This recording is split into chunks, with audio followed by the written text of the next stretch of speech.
95.7 FM and AM 950. The Fan, Rochester, an Odyssey sports station.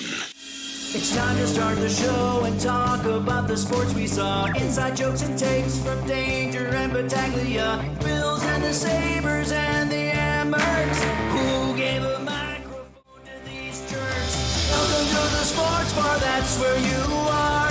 Welcome to the sports bar, that's where you are. Welcome to the sports bar, that's where you are. With Danger and Battaglia. Very good afternoon to you as we welcome you on into Rochester's only local sports talk show. You found the sports bar. It's Danger and Battaglia. Glad you're listening along at 95.7 FM, AM 950, The Fan Rochester, and the Odyssey app. Also on our YouTube channel, The Fan Rochester, where we stream live every afternoon from 3 until 6. I'm Danger.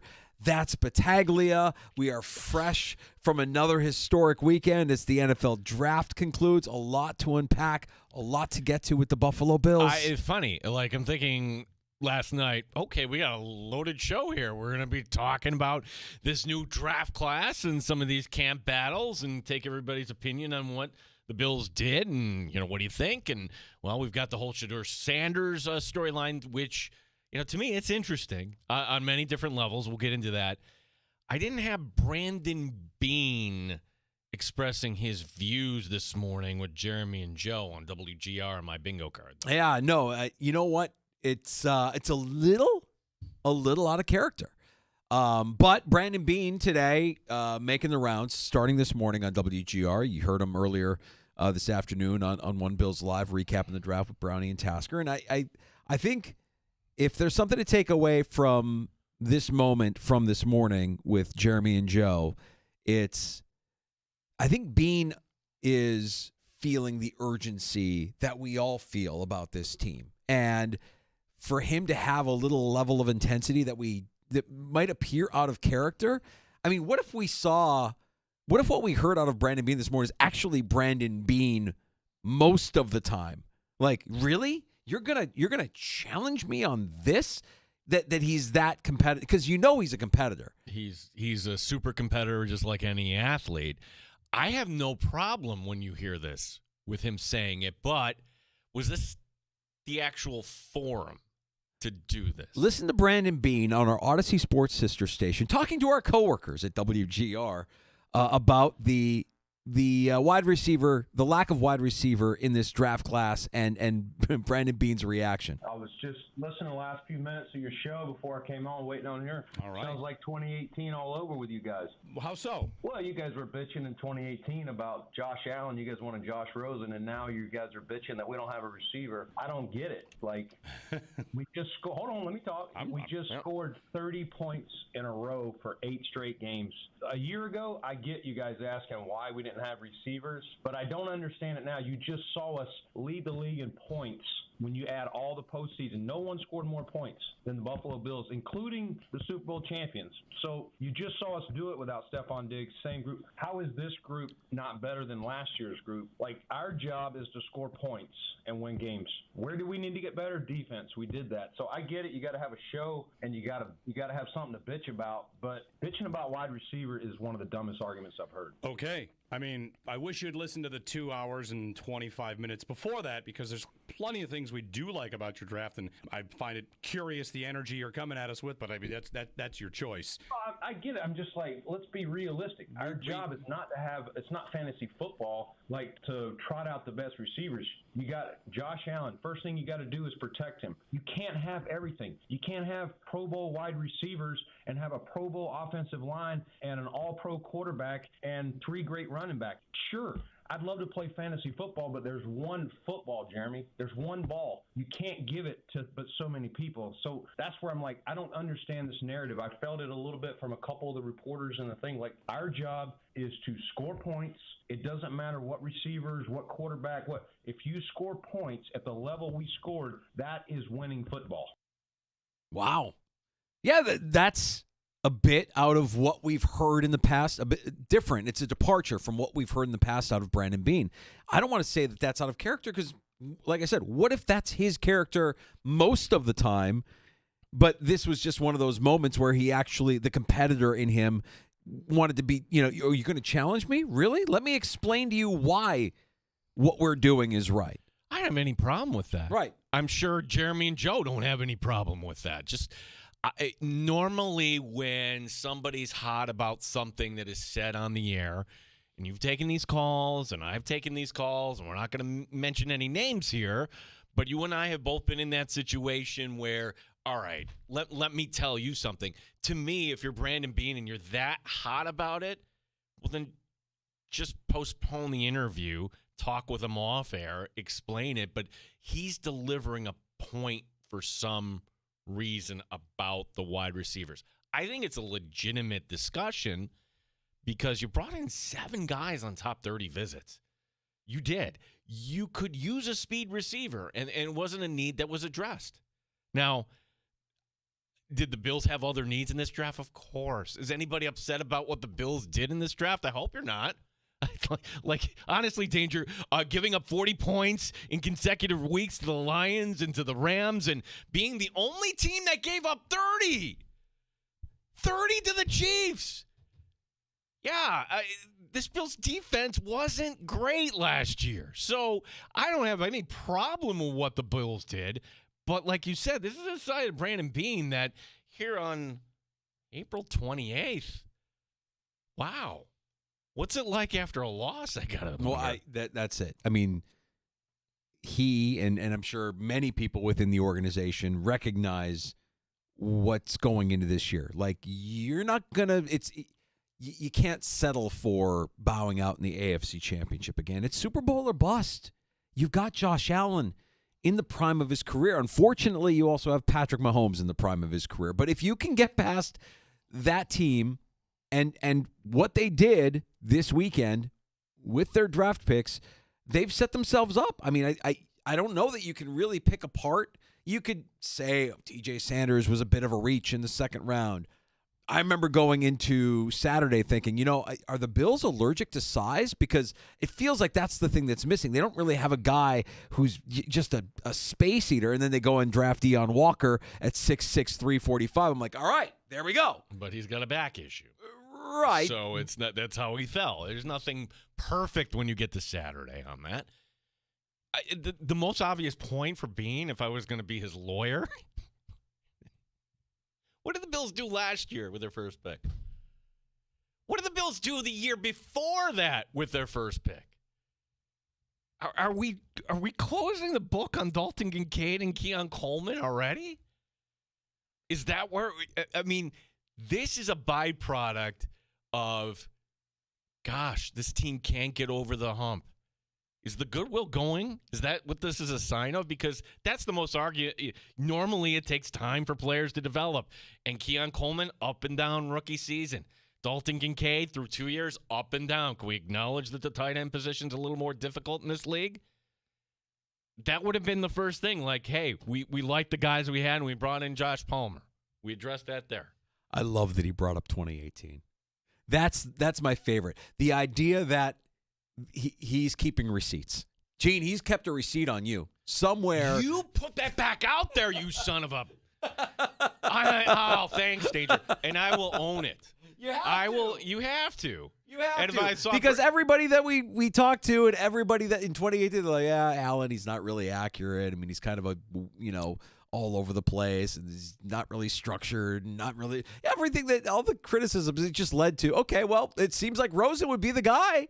And Beane remembers 2018. Beane remembers everybody saying, yeah, everybody wanted Josh Rosen. Everybody thought we were nuts, and look where we are now. It's a little bit of Brandon Beane, taking a victory lap on his critics. And he hasn't done that. But given his point is, given the amount of success that we've had, hey, can you trust us a little bit that we know what we're doing? That we've won the division, that we've scored more points than other teams, that we average 30, a game down the stretch. Like, we're going to be okay with who we have. And he can be that way because he got quarterback right. Because he went with Josh Allen and not Josh Rosen in 2018. Beane can pretty much say, yeah, you guys, this is stupid. Why are we picking this apart the way we're picking it apart? We're going to be fine.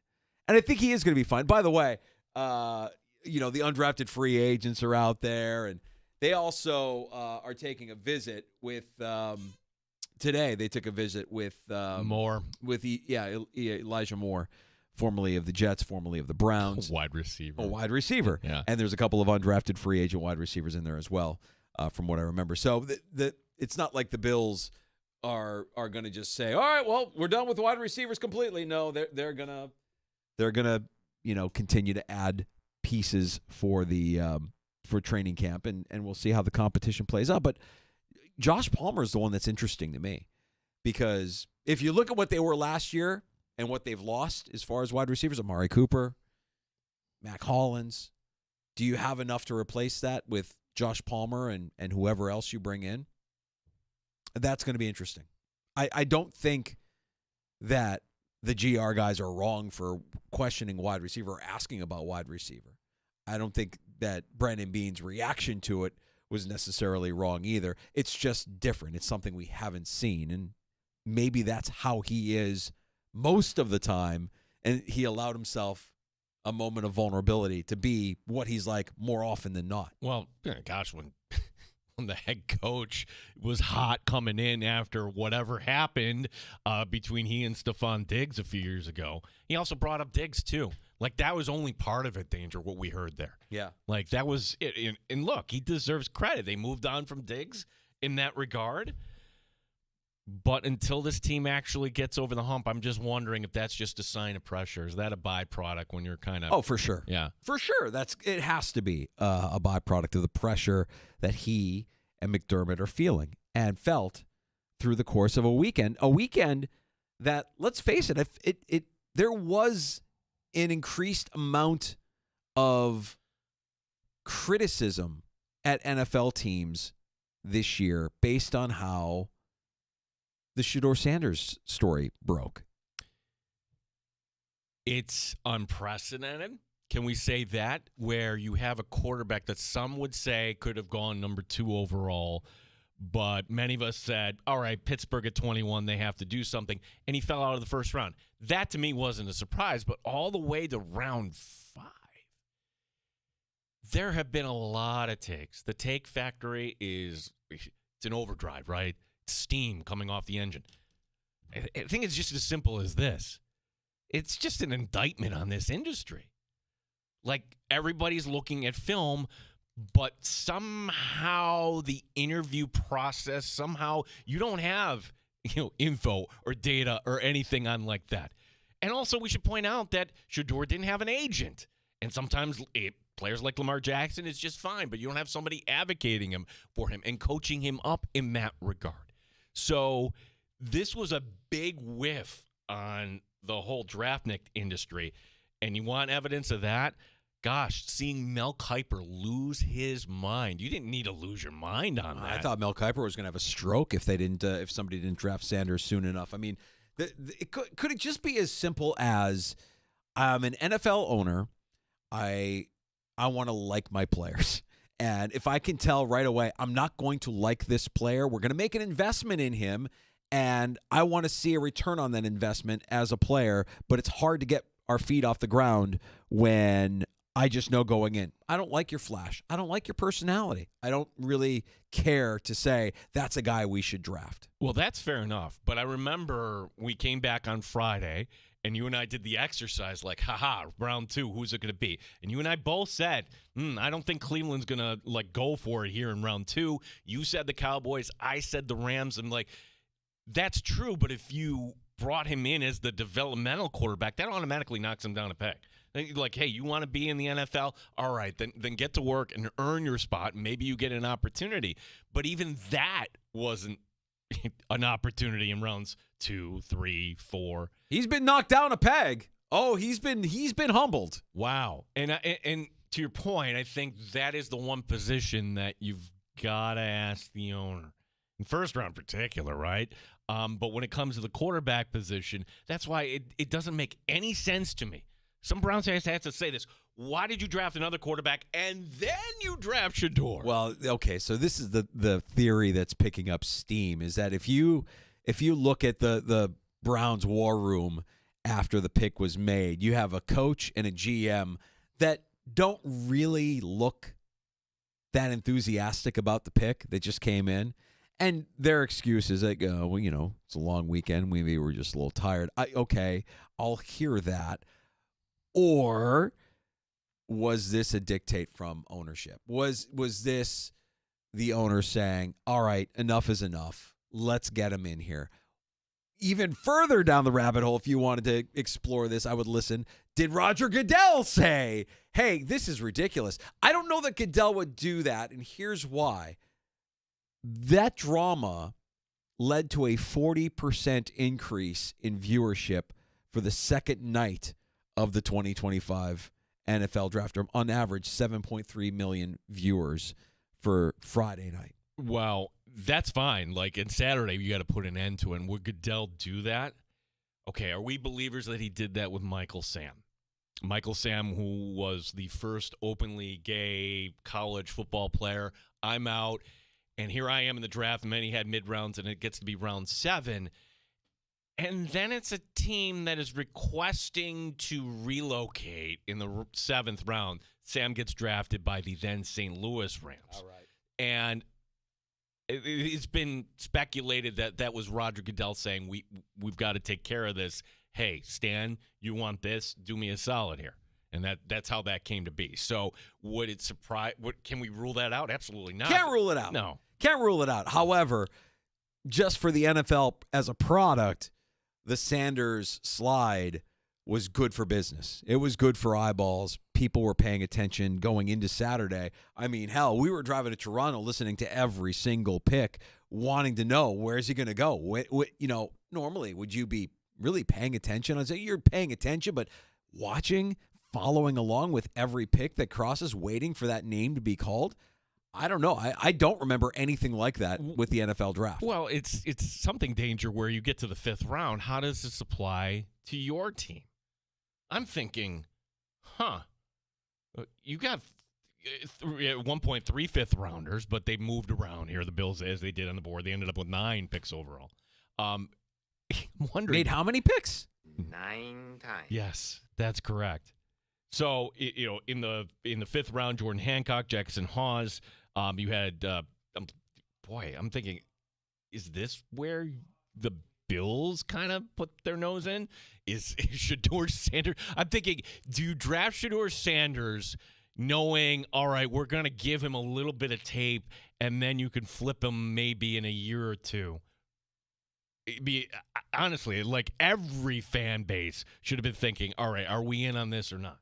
Well, at minimum, the Browns could do just that, right? They could take one of these young quarterbacks and flip them for future draft picks. It's a team that they need draft picks. They need draft capital. They need to be flexible in the draft. They need to be cheaper because they whiffed so badly on Deshaun Watson. They have to figure all of that out.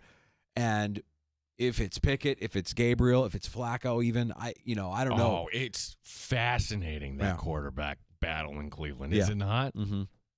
And if you're Shedeur Sanders and you're doing a lot of talking about how, you're not going to feed into any negativity, you're going to use this as a positive, you make everybody believe that they were wrong about you and do it through your action, not through your words, do it through your play.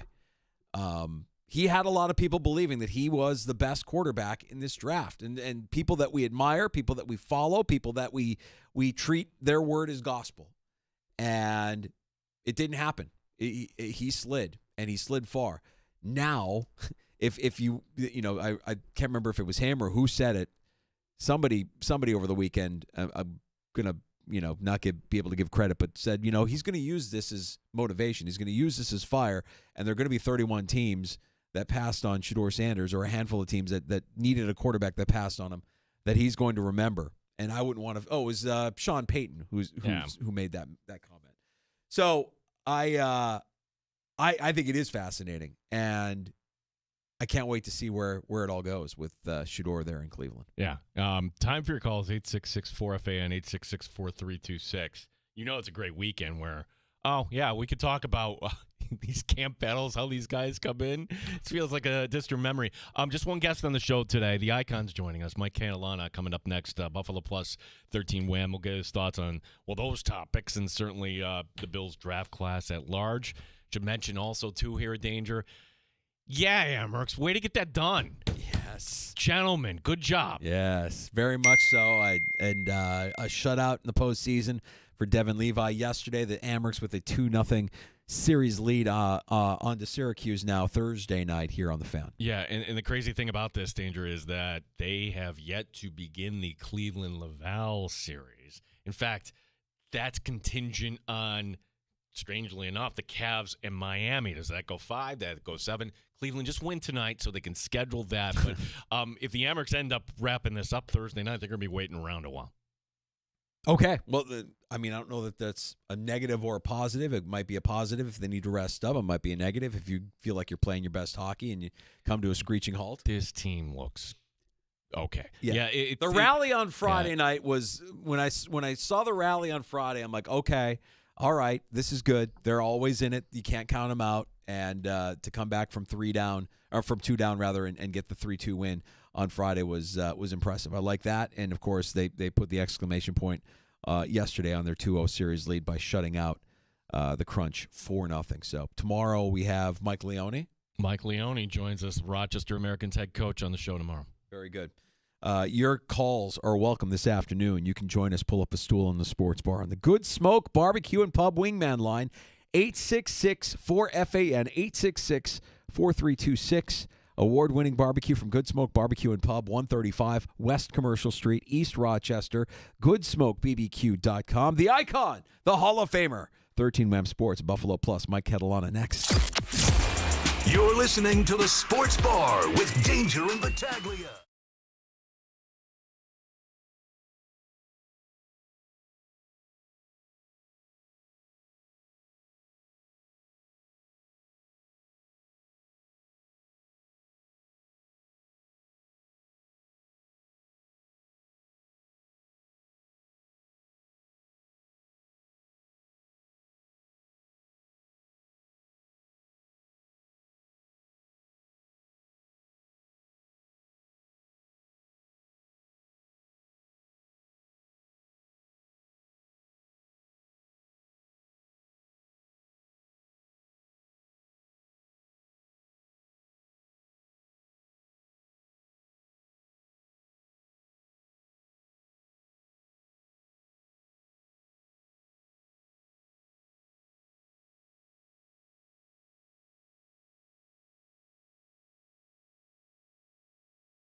Sports Update.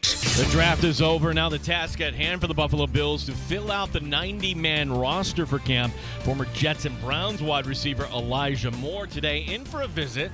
Here's GM Brandon Beane. Elijah Moore is here. He's a guy we've spoken to a few times leading up to the draft, and we just kind of put a pin in it. And so we picked up those conversations over the weekend, and he and his wife came up today and visited. And so we'll see. You know, it's a very good visit, and we'll see where that goes. We'll talk some Bills football coming up next. 13 Wham and Mike Catalana joining us next year in the Sports Bar. Amerks with a chance to advance on Thursday. Game 3, Rochester up 2-0 on Syracuse. The Rochester Red Wings off tonight. Lehigh Valley coming to town tomorrow. The Mets playing in D.C. against the Nats at 4 o'clock. Gene Battaglin, the sports leader. 95.7 FM and AM 950, The Fan, Rochester.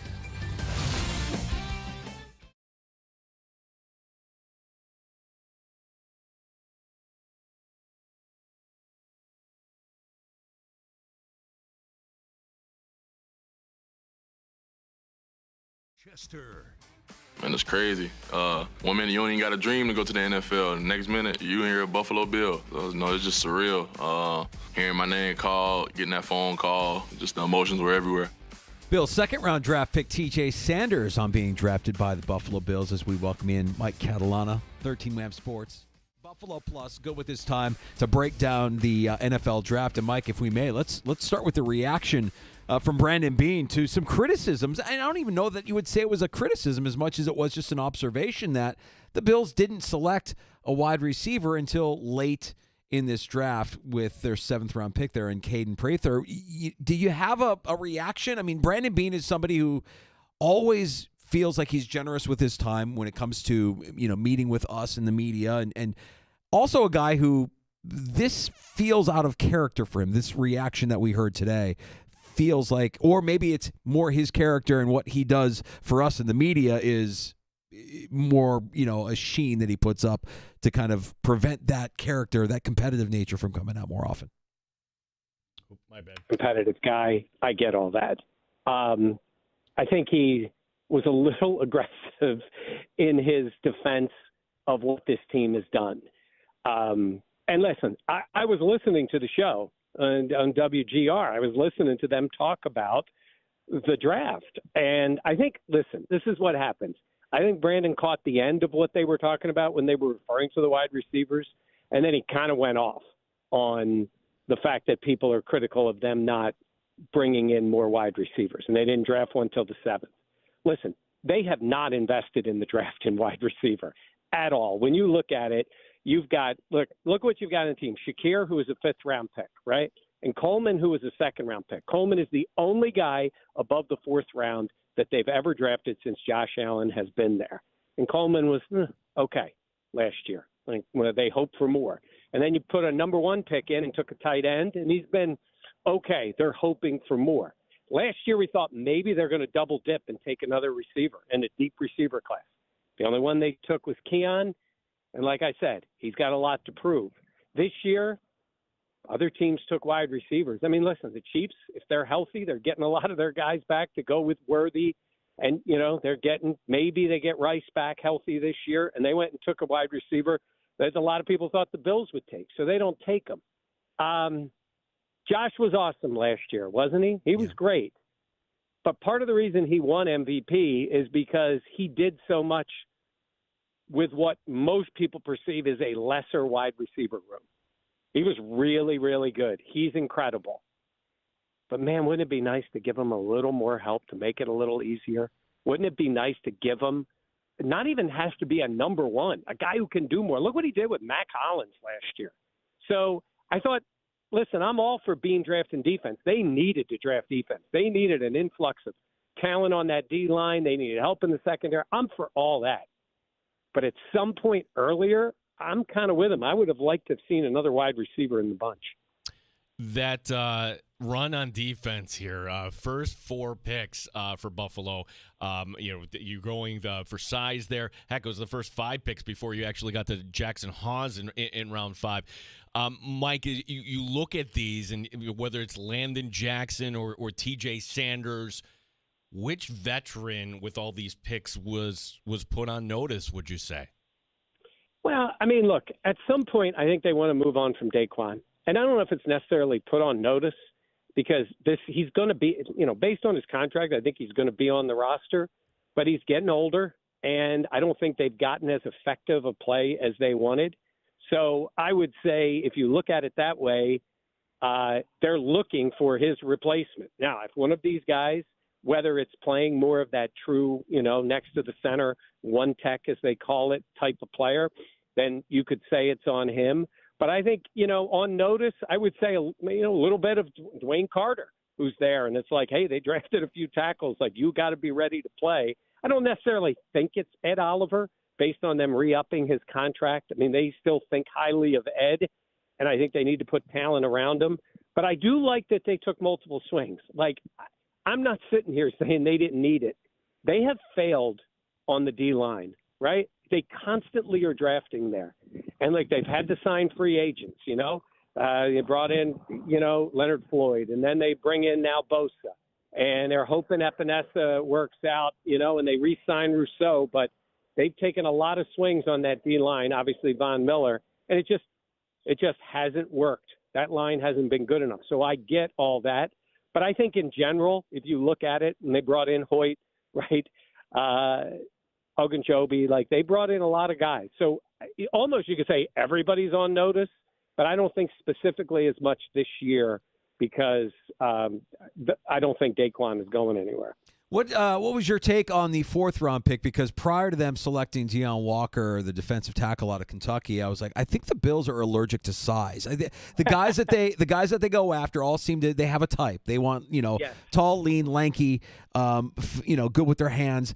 But when you see this team get gashed in the run game defensively, you wonder when are they going to get a big space eater in the middle of that line? And I see Walker in the fourth round. I'm like, okay. Maybe that's somebody that can plug that hole. I do like that. Look, and I think that's when you use that resource because let's be honest, if there's somebody that big and that good of a run stopper and he's a 3-down player for you, then he's a bit of a unicorn. There are not that many guys like that, right, that are just that big and that strong and that fast and you can play in 3 downs. But there are guys in this league that have made a living on doing that for the first 2 downs and really – and, Bean made the point today of saying, by the way, teams can throw on first down too. You do need skills. You do need to be able to pressure from the inside. But I think that was about the appropriate use of a resource there. 4th round, maybe even 5th round, where you go for the big. And he is big. He's a massive player. So that size alone is a good thing. You are right. They always go for a type.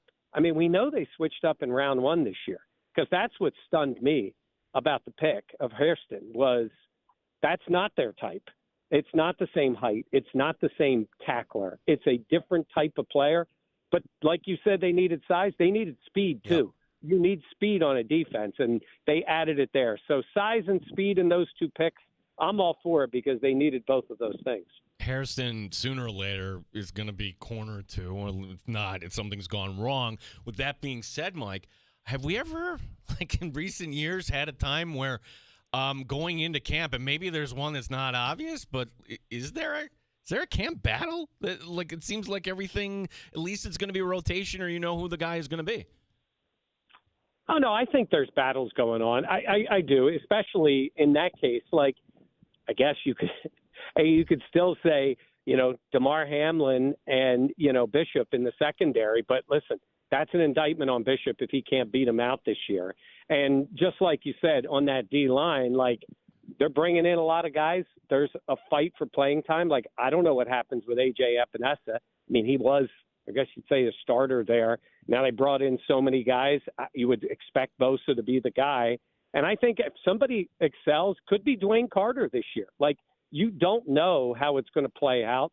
But I would say I think they want that competition. And then you have to add into the fact that a guy like Hoyt is going to be out, and Ogunjobi too. They're both going to be out for 6 weeks.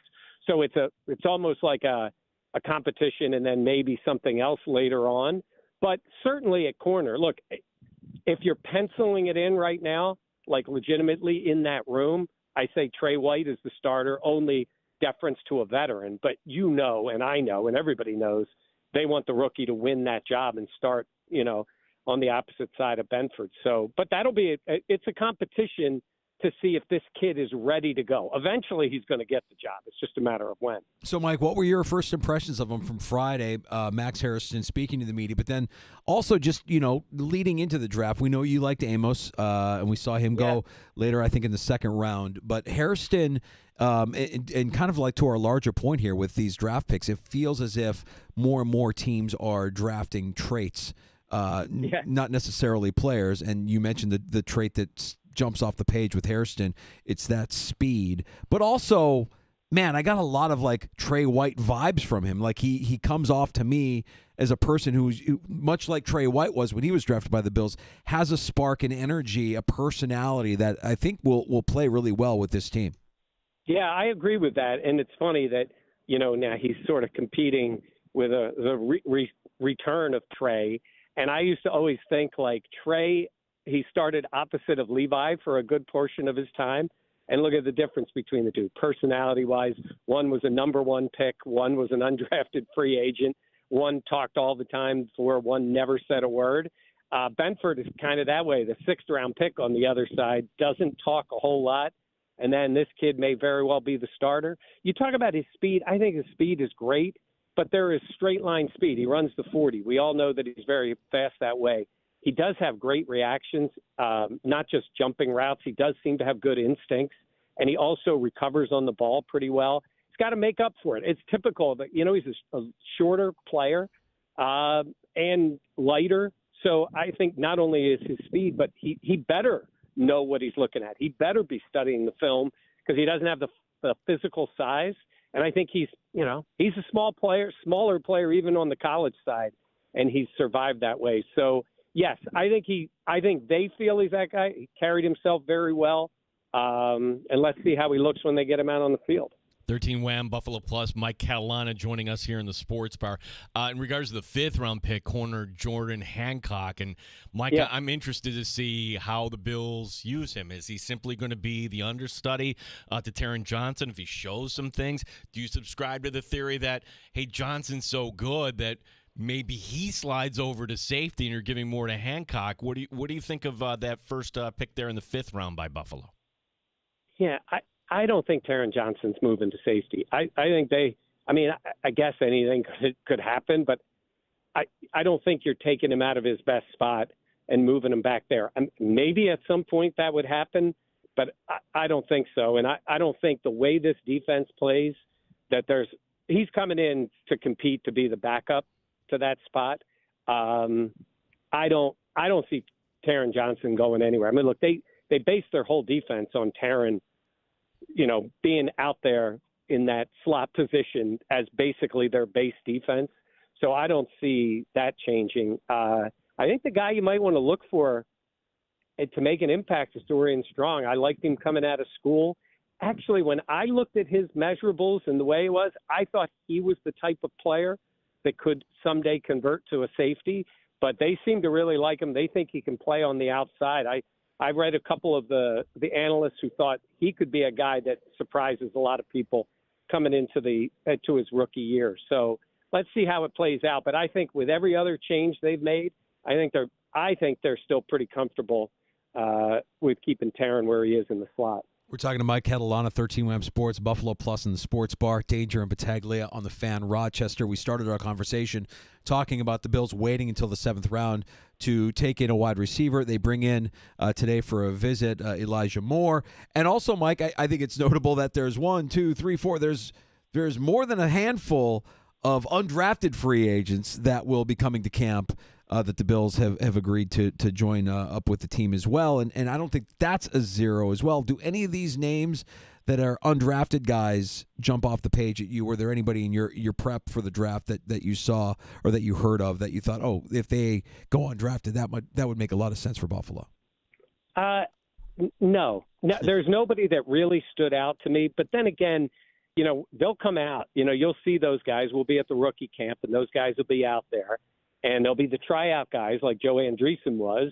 And you never know who gives them a spark, who they look at and say, this guy looks like he belongs. And for whatever reason, they decided – they did draft a lot of players. But, I keep hearing this thing that this roster how are you going to keep this many guys? Well, last year, what they keep? 8 on the roster and 1 on the practice squad. And you had a guy that was an undrafted free agent, heck, a tryout guy, eventually got on the 53 in Buffalo Joe. So you never know who's going to pop in that way. This is where you just take as many swings as you possibly can and hope you get fortunate in the later picks or in the undrafted free agents, because, we say things like, somebody said to me, well, what about wide receiver? Like, where's the guy going to play with this group if you brought somebody in? And I'm thinking, last year you brought in Mac Hollins. I thought at best he's a fifth wide receiver and a special teamer, and he ends up being 60-some% of the snaps and making key plays. Heck, he made the best play in the AFC Championship game. So I guess you never know where someone is going to excel. Who would have thought it's really a loss that Mac has gone from the team this year? So somebody could step in, but right now I couldn't tell you if the kid in the 7th round is going to show anything. They don't have a great history with wide receivers taken in the late rounds outside of Shakir, I guess, in the 5th.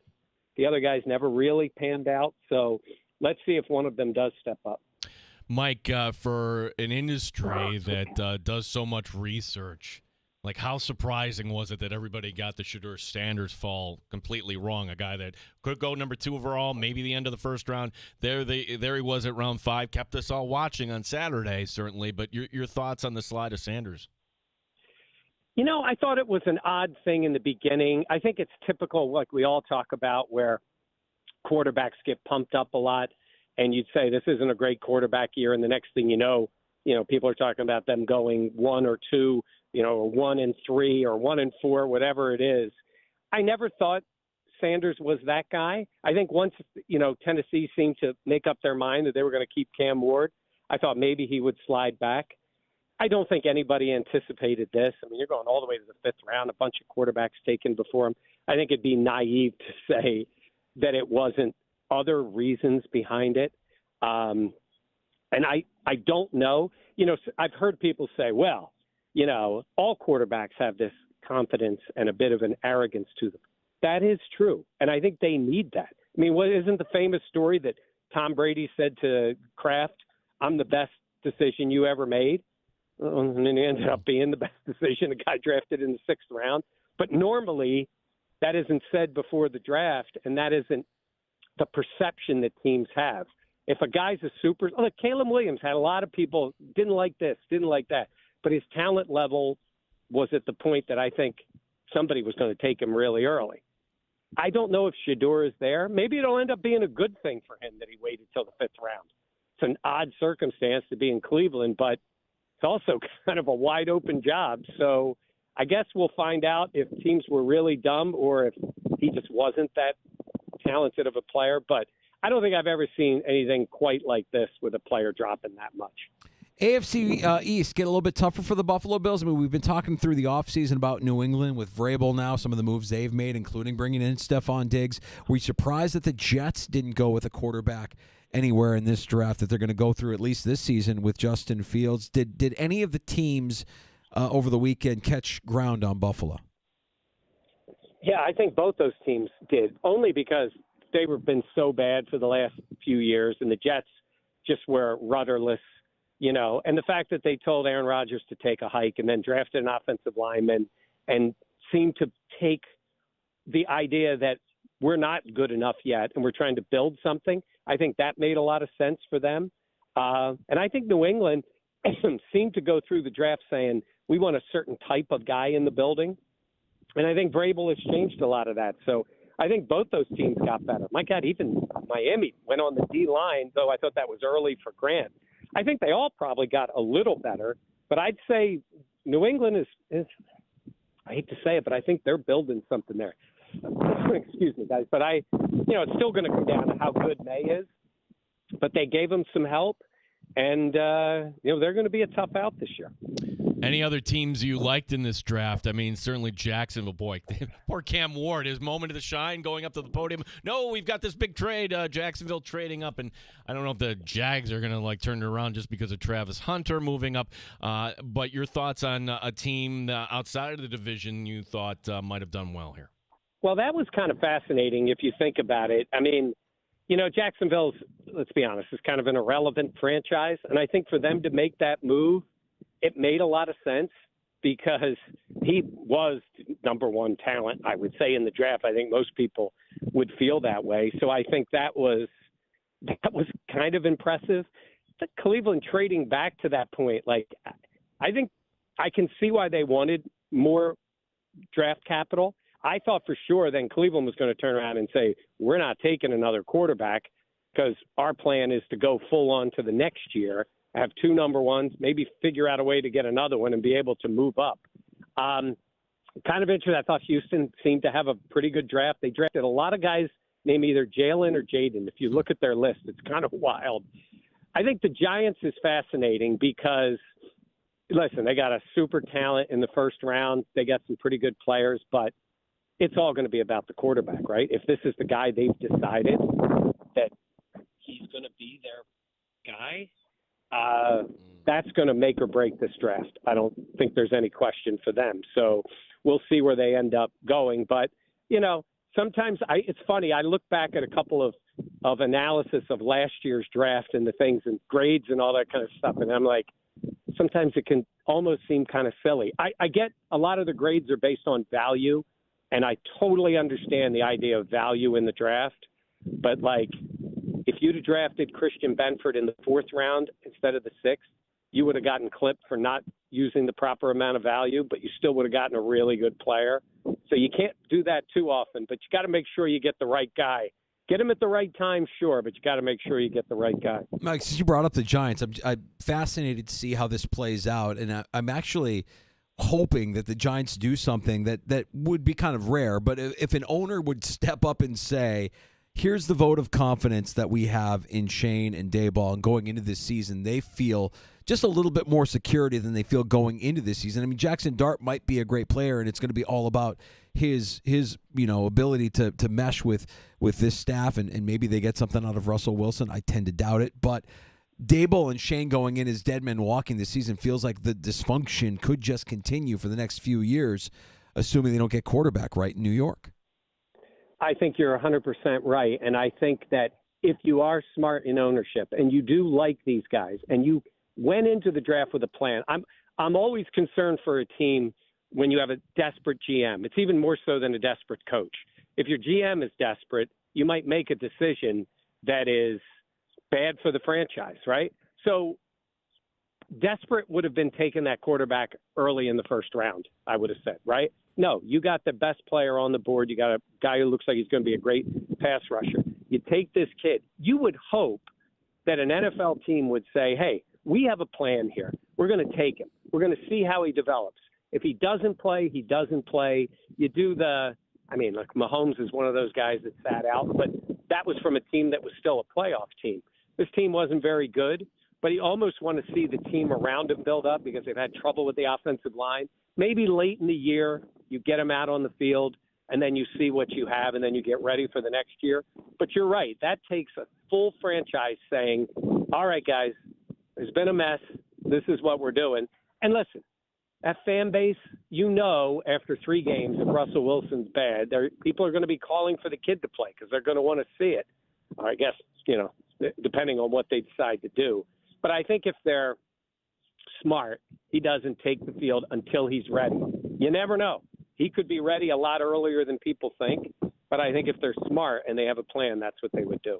Mike, quick thought on the Amherst, and we haven't talked to you in a few weeks, but I was so pleased that the Sabres sent back Yuri Kulik, and there he helps deliver a game to win. Does this year feel any different than previous years, comparing the rosters and whatnot?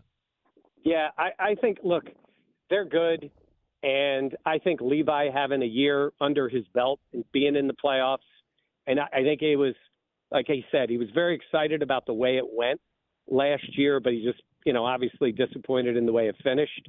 I think they would love to see him make a run. I give Kulik, listen, I guess they've talked about this, but this guy played 60 games in the NHL, and then you send him down. But I think he's known it, and I think he's been positive enough to play this way and then gone out and getting that Kulik kind of goal. That's the kind of guy you need to be able to play well in the playoffs. you know the way these Syracuse-Rochester series go. It's great to be up 2-0, but, you know, we saw the Amerks come back, and then last year went back and forth. So be good for them to try to put it away on Thursday. But I think if fans haven't gotten down there, the games are fun. Get down there and watch this team. Hopefully they're playing for a long time into May, heck, maybe even into June. So let's see what they can do. But that's a pretty good team they're putting out on the ice. And we've talked about how even in these other playoff series, they get some older players on the other team, and it's tough to compete. Talent level on that Amerks team is pretty high right now. So let's see how far they can take it. Mike, what are you and Jenna and Dan working on a Buffalo Plus that we can check out here post-draft? Well, after the Bean talk on the radio this morning, we got a little fired up and recorded a podcast. It's going to be out in a little while. And listen, like I said to you guys, I'm a fan of Bean. I think he's done a really good job, but I think this is a bit of a blind spot right now in what they're doing at wide receiver. So hopefully down the line things change. We'll see what ends up happening. But we just did a podcast on that, and we'll be talking Amerks hockey all week long, getting ready for the next game. So having a little fun with that. Mike, you don't have any problem with being, getting hot live on the air, right? Like, I've heard stories of Tom Donahoe calling people off the air, and people have called Danger and I off the air. Should that have been taken off air, in your opinion? No, well, I think the timing was he's sitting there waiting on hold. He catches the end of it, and then it's had a long weekend, and then just sort of went off. Listen, GMs, I've had calls from many of them, and you know all the names down the line for the last how many years when they're not happy with something you do. None of that was on the air. This was a little different. This was a live interview. I guess it could happen in a news conference, but this was more directed on the show live. I know some people appreciate the passion. I don't have any problem with him getting mad. I don't have any problem with him defending himself. I just kind of disagree with the point. I don't think they've gotten Josh enough, but when your quarterback is a unicorn, I guess you just keep going down that line saying they have enough. But at some point, man, get him another guy and let him go to work. I love it. Mike, appreciate the time as always. Enjoy the rest of your week. All right, guys. Thanks, Mike. Mike Catalana, 13 Web. Oh, boy, here we go. Well, 13 Web Sports, BuffaloPlus.com. What were you talking over each other? He didn't hear your Let's Go Mets. Mets swept the Phillies. We'll wait until we get into May, June, please. By the way, we're coming up on the week. Are you excited for Thursday? I am excited. I'm excited to go to Citi Field. I'm excited to take in a Mets game. Yeah, I think it'll be a lot of fun. Always is when you go to a Major League Baseball game. Go to a ballpark. Do you need any gear? Do you want to borrow any gear from me? No, I won't be wearing any Mets gear. I was actually thinking about bringing my Amerks hat, my Mason Yobst designed Amerks hat. Is that poor form to wear a hockey team cap at a baseball game? It would be an experiment. See if there's any other Rochesterians to be like, hey. Is it poor form to wear an NFL cap to a Major League Baseball game? Because the Bears have Mets colors in a way. They do not. Blue and orange. No, that's like a midnight blue with the Bears. Yeah, I might have something that's more faded. That's more of a. No, can't wear an NFL cap to a Major League Baseball game. Look, I would say better that than a Yankee hat or a Cubs hat or right. something. I wouldn't wear a random baseball team to a game where the two teams are playing. It's not one of those two teams. I wouldn't do that. So I just don't know where the line is. Where does if you could be my uniformant here, should the uniform consist of generic ball cap? Can I get away with an Amerks ball cap at Citi Field? I would think you just want to represent Rochester, right? Should I wear a Red Wings ball cap? You could wear, if you got a Wings one, I think people would. Red Wings ball cap, even though neither of those teams are affiliated with the Red Wings. The Red Wings aren't really. Dude, you got 65. It's going to be great. Yeah. It's going to be great. You're going to be perfect. I know. I'm really looking forward to it. But I do have a little anxiety about the ball cap decision. Red Wings, you're saying Red Wings would be okay? I think the Red Wings or the Amerks would be just fine. I'm repping Rochester. Yeah. People know, hey, look at that tourist. Look at that guy. He's not from here. Oh, yeah? You're really Red Wings, huh? Where are you from? Not here. Okay. We'll take a break. We'll come back. We have more on the way. We'll continue to discuss Brandon Beane's comments earlier on WGR. We'll recap the draft, not just for the Bills, but for the rest of the NFL. We haven't even gotten to this story. This real life jerky boy thing that happened. I know. Oh boy. I know. We can dive into the prank calls of Shedeur Sanders. Look, there's an obvious point that I think nobody's making on this, and I will explain my viewpoint. All right. We'll take a quick break, and we'll come back with more next. You can join us at 866-4FAN, 866-4326.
Rochester and streaming online and in the Odyssey app at The Fan Rochester, the sports leader, 95.7 FM and AM 950. The Fan Rochester, an Odyssey sports station.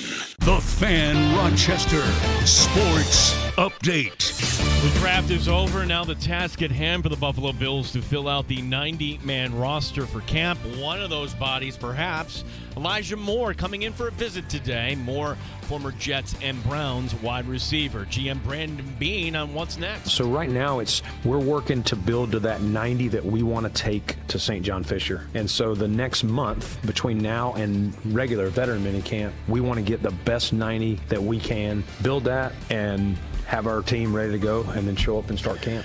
Being today on One Bills Live. Amherst with a chance to advance on Thursday. They're up 2-0 on Syracuse. We'll have the game for you, of course. Rochester Red Wings, as they typically are on a Monday, they are off. Lehigh Valley coming to town tomorrow night. Major League Baseball schedule starting with the Mets and Nationals coming up at 4. Gene Battaglia and the sports leader, The Fan Rochester.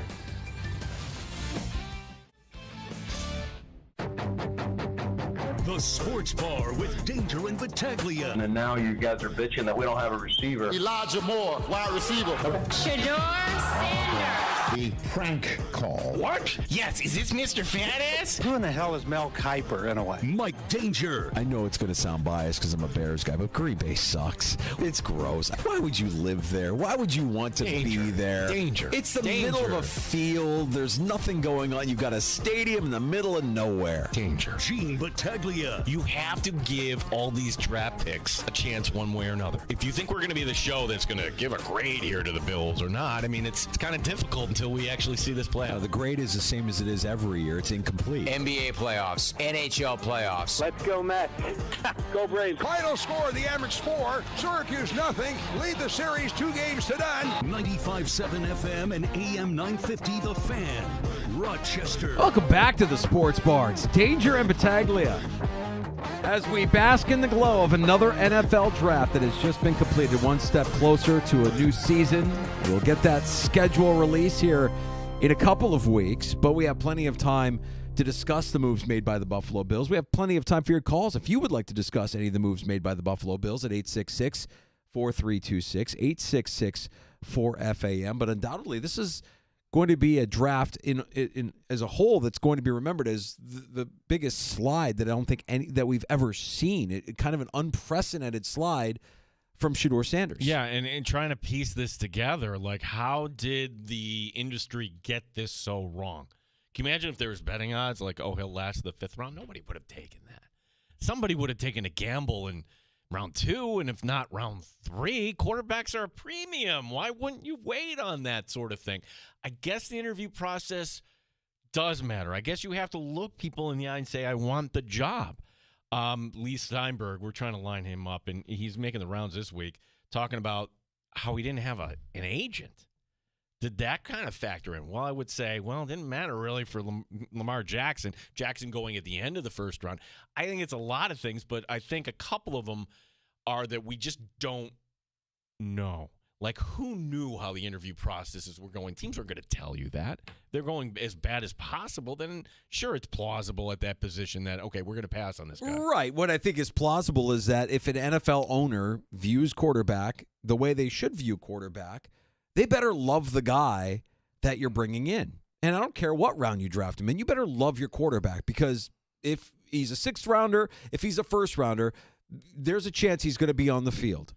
I would also say this, too, that did Deion help or hurt his son? Look, anyone would love to coach their son. Heck, you coach your son in Little League, it's great, right? Even if you're just helping out in the stat book or it.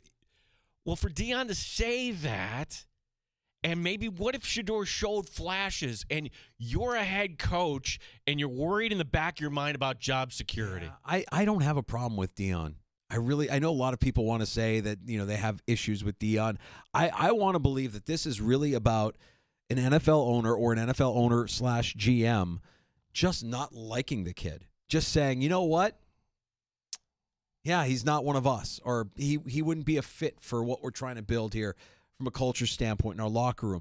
He's a good player, but he's got a lot of question marks. Whatever their reasoning is, I I know that a lot of draft people, specifically Kuiper, I mean, I thought Kuiper was going to have a stroke if this guy didn't get selected at some point because he's fighting and defending for his quarterback one. This is the guy that I had as QB1. Well, he took this personally, and that's kind of weird, right? But Kuiper made a point, and I don't necessarily disagree with the point that NFL teams get quarterback wrong all the time. They just do. The NFL teams get quarterback wrong more often than they get right. So is this one of those instances where 3 years from now, 5 years from now, we're going to be looking back kind of like we did with Josh Allen, looking back and laughing at the idea, the notion that Shedeur Sanders went as late as the 5th round? Yeah, and look, you had Stephen A. saying what he said, and then you had a former, like this guy was up part of draft weekend for how long? Trey Wingo. And I almost didn't recognize him. You could tell he's on the beach somewhere, just enjoying whatever time he has here. And just saying the obvious point, if teams want to win, they want to win. If they thought Shedeur Sanders could help them win, that's what they're kind of doing. I thought was what I thought was interesting was the Steelers' lack of interest in Sanders or anyone, really. Yeah. I mean, Will Howard late in the draft. There was a video circulating with Ryan Clark at the Steelers draft party, waiting for them to, and he was convinced the Steelers are taking Shedeur. Shedeur fell to the Steelers. They're going to take him at 21, and of course they didn't take him. They take the defensive tackle from Oregon instead, which is a good pick. It's a good pick. Yeah. He's a good player, but the thing that Clark said that stuck with me was the Steelers are acting like a 4 when they should be a 10. Now you've got Rodgers dangling by a string, literally holding you up, saying, "I don't know, we'll see." And if you're the Steelers, acting that way is very un-Steeler-like. You're acting like a 4 when you should be a 10. All right, so just make sure I get the analogy here. Like, you're the hottest girl in your senior class, and hey, just put it on a scale. We don't have to, involve the hot girl. Okay, fine, but like that's what you're saying, right? That's right. Yeah, like the Steelers view themselves as a 10. I'm the team captain on the football team, and meanwhile, the guy who's just kind of studying, but maybe doesn't have the looks as a 4. Okay, does that make you feel better? Yeah, I just think what it is that the Steelers have this image. And Ryan Clark being a proud former Steeler, we're the Steelers, man. We should be viewing ourselves as a 10. Instead, we're going to let this guy now drag us down, and we're going to be 4s because this guy is holding us up, and he gives us the best chance to win games. Can you imagine? Mason Rudolph, he went to Tennessee and got worse. And now that's your solution for this season? We're the Steelers. We shouldn't be acting like a 4. Can you imagine if you won your bet? I think I'm going to win my bet. I don't think you're going to win your bet. I think I'm going to win my bet. I don't think he's coming back. I think he's done. That's as a Steeler fan, that's what you have to hope for? That's the plan. Where somehow Mason Rudolph, 7 years in, is going to figure this out, 8 years in? Losing track here. Yeah. There is one thing I feel bad for Shedeur. And a lot of these other guys. This story that they take the call, and for Shedeur, it was a call from Mickey Loomis, GM of the Saints, saying, yep, we're going to pick you with our next pick. And then that didn't happen. And it wasn't just Shedeur. It was a bunch of picks. There was a Bills player that actually got crank called too. And if you haven't heard, it didn't take long for NFL security to figure out the culprit being the 21-year-old son, Jax, J-A-X. Jax is not a real name, by the way. Jax is not a real name? Jax. Like it's Apple? It's like short for the airport down in northern Florida. Like, J-A-X. Jax Ulbrich.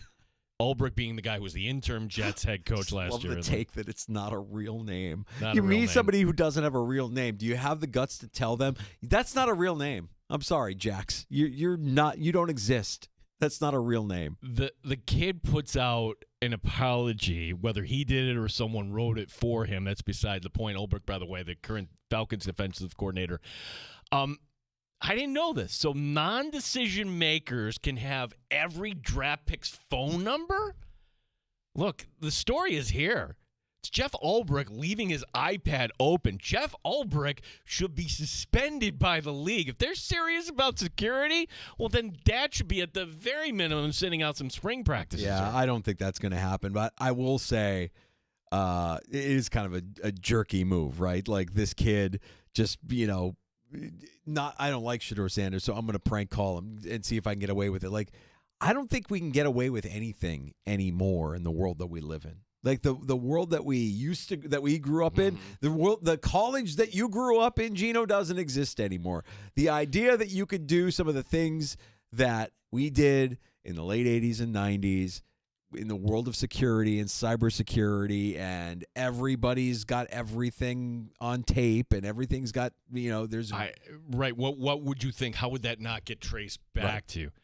If you have nothing to hide, then you have nothing to worry about. But some of these guys, they have something to hide. And Jax, NFL security figured it out pretty quickly.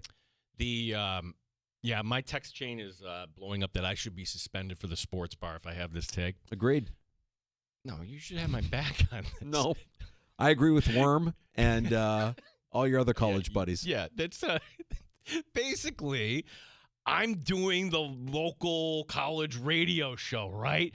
And I'm interning somewhere, and I see a Rolodex on a desktop. I'm like, oh my gosh, look at all the numbers in here. Why, there's Dan Dierdorf. Now, Dan Dierdorf was the color commentator for Monday Night Football. And you have to imagine, this is Al Michaels, Dan Dierdorf.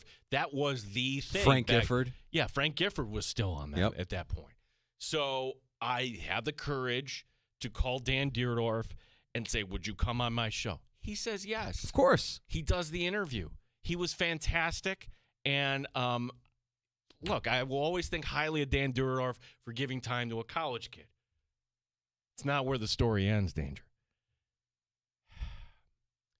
Months later, and you want to talk about a change in time, I'm the one who has the phone bill with all the idiots I'm living with. Yeah. And I open up the phone bill, and it used to be just this big, long process. If you're living with 5 other guys in the house. You make a long-distance phone call, it's showing up on the phone bill. Right. Okay, and then you have to tally it up. Okay, your portion is this, your portion is that. And I look at it like, whose call would St. Charles, Missouri be?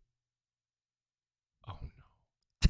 Oh, no. And I look at the time of day when, I don't know, somebody might have been imbibing. Nobody owned up to it first. But this is the story, and I don't have tape of this. And mind you, this is before, caller ID, before you could figure out these sort of things. In Danger, you weren't the first one to make fun of my Rochester accent. Oh, yeah! So it's my roommate, Andy, who decides, as a joke, calls the number. Dan Dierdorf, because I left it on my desk. So it's like me leaving my iPad open, except iPads didn't exist back then. Dan Dierdorf picks up the phone. Hello? Yes. Can I talk to Mr. Fan-Ass, please? What? Come again. Yes. Is this Mr. Fan-Ass? Who is this? I'm mortified. I'm like, that's the end of me before it even starts. Oh, man. So to this day, and Dan Dierdorf, rest his soul, he's no longer with us. Right. So I should be suspended because of what happened. That's you can't have this take. Your friends are right. Is Worm on the text chain? He's a lawyer, isn't he? Yeah, he's not on this particular one. Yeah, but no. I would imagine if Worm Esquire were to be on the sports bar, he would rule in favor of you being suspended if you're going to have this take. If you truly believe that Ulbrich should be suspended for leaving his iPad open for his kid to find, then yeah, you should be suspended. Should be suspended. It's the same thing. Yeah. It's the same thing. It's just a different era, different time. You just left the Rolodex open and somebody found it. Did you ever prank anybody? I mean, I used to call the radio station. I don't know if I would prank them, but I would drive them nuts. Yeah. You call the request line to hear your favorite song over and over again, and eventually they will snap. Like, okay, I got it the first 18 times you called me. Jeez. I was part of this too. So I worked at the Mount Reed Wegmans. But there's an internal code when you're working where you could just, instead of dialing out, you could just kind of dial to the other department. We figured out that with this code from Mount Reed, you could get on the intercom at the Ridgemont Wegmans. Nice. So if you can imagine Yeah. what we were saying at the time, nothing that would have gotten. I would just rip one. Might have done that too. Yeah, I would just rip one. Because that you can't trace. That could have been anybody. Like, who did that? And then, of course, who's the guy working in the deli? All right, it was him. It had to be the guy in the deli, right? Yeah, while we're being immature for a second, I was with my friends, my brother-in-law. We went north of the border. We went to Metallica on Saturday night. And I think I found our new favorite road game. You know, when you're driving long distances on a road trip, you come up with little games to occupy your time.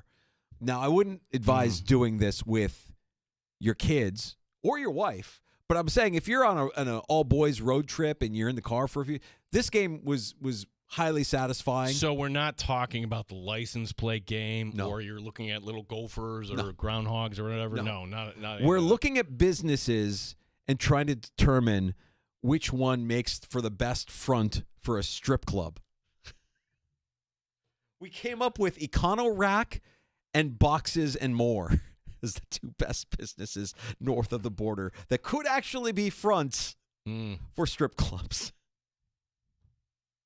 Econo Rack has the opportunity to be an exclusive category,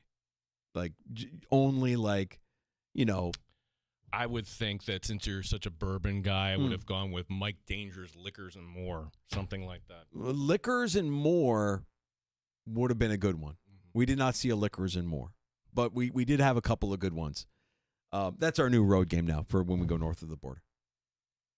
I give up. I get who are you? We're a product of our environment, man. I mean, I'm hanging out with, three guys that we're all around the same age, and we all grew up in the same era, and we all have the same sense of humor. And we were talking about the Jerky Boys.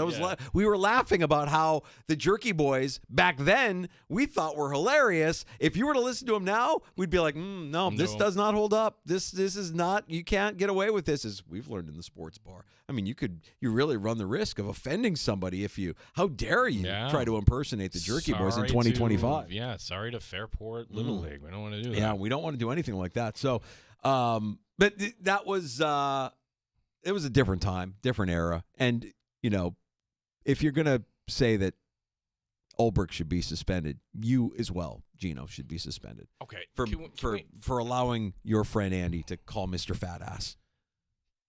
I learned a lesson though. That lesson. Cover your tracks. Cover your tracks. Everything else, yeah. That's an unfortunate story. I mean, and you're right. It wasn't just Shedeur. It was like running rampant. Like there were many prospects that got prank called. I want to say one of the Bills picks got cranked on that too. Mm-hmm. But again, is that funny? I mean, what are we trying to accomplish? Yeah, I mean, if you don't like Shedeur Sanders, if you're Jax Ulbrich and you're just not a Shedeur guy, Shedeur wronged you at some point, then yeah, maybe you're not trying to be funny. You're trying to, piss somebody off. I'm curious to see what Shedeur is. I'm curious to see if Shedeur takes all of this negative energy and turns it into something positive in the NFL. True or false? The Browns have the most interesting quarterback competition. I like it. Yeah. I think Indianapolis is still very interesting to me. I want to see what Anthony Richardson has in year 3. I want to see if Daniel Jones has anything. We learned that Sam Howell got traded to the Vikings, so the Vikings apparently Sam Howell, J.J. McCarthy, and it's they don't really have a veteran there unless you want to consider Howell a veteran. And the Steelers are going to be interesting based on whatever happens here. What are they doing? Giants. The draft crystallizes so much for us, and it gives us that next step towards more of the drama unfolding on the field that we look forward to so much come training camp.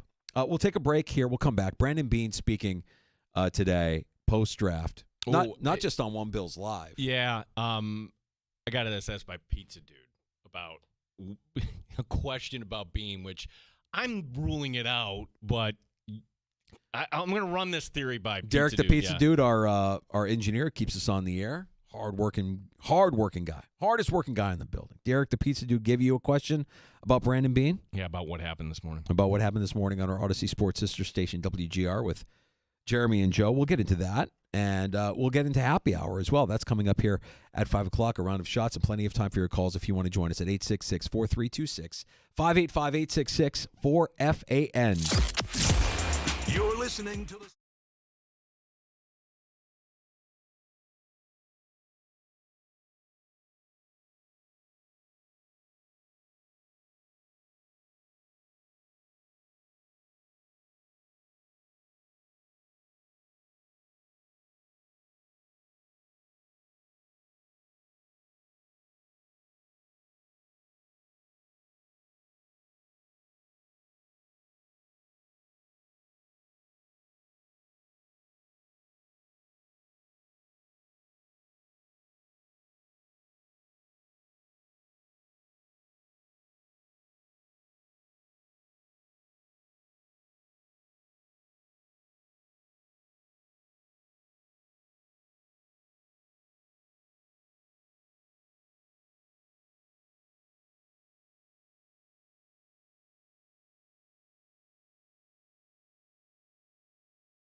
Rochester Sports Update. Draft is over. Now the task at hand, fill out the roster to get to 90 for training camp. Former Jets and Browns wide receiver Elijah Moore in for a visit in Buffalo today. Brandon Beane more on that. Elijah Moore is here.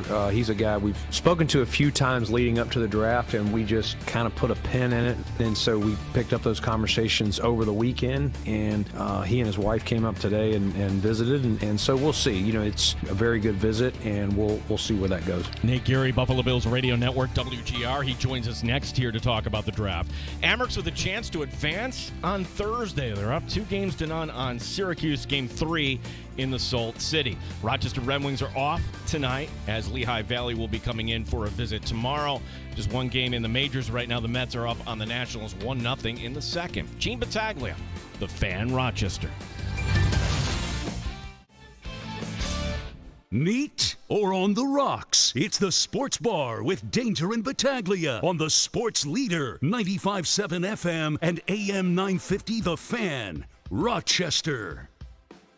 Love having Nate Geary on with us as he just completed a marathon, as he does every year for the NFL Draft on our Odyssey Sports sister station, WGR in Buffalo. And Nate, for better or worse, GR is getting a lot of attention today after Brandon Beane's visit with Jeremy and Joe this morning.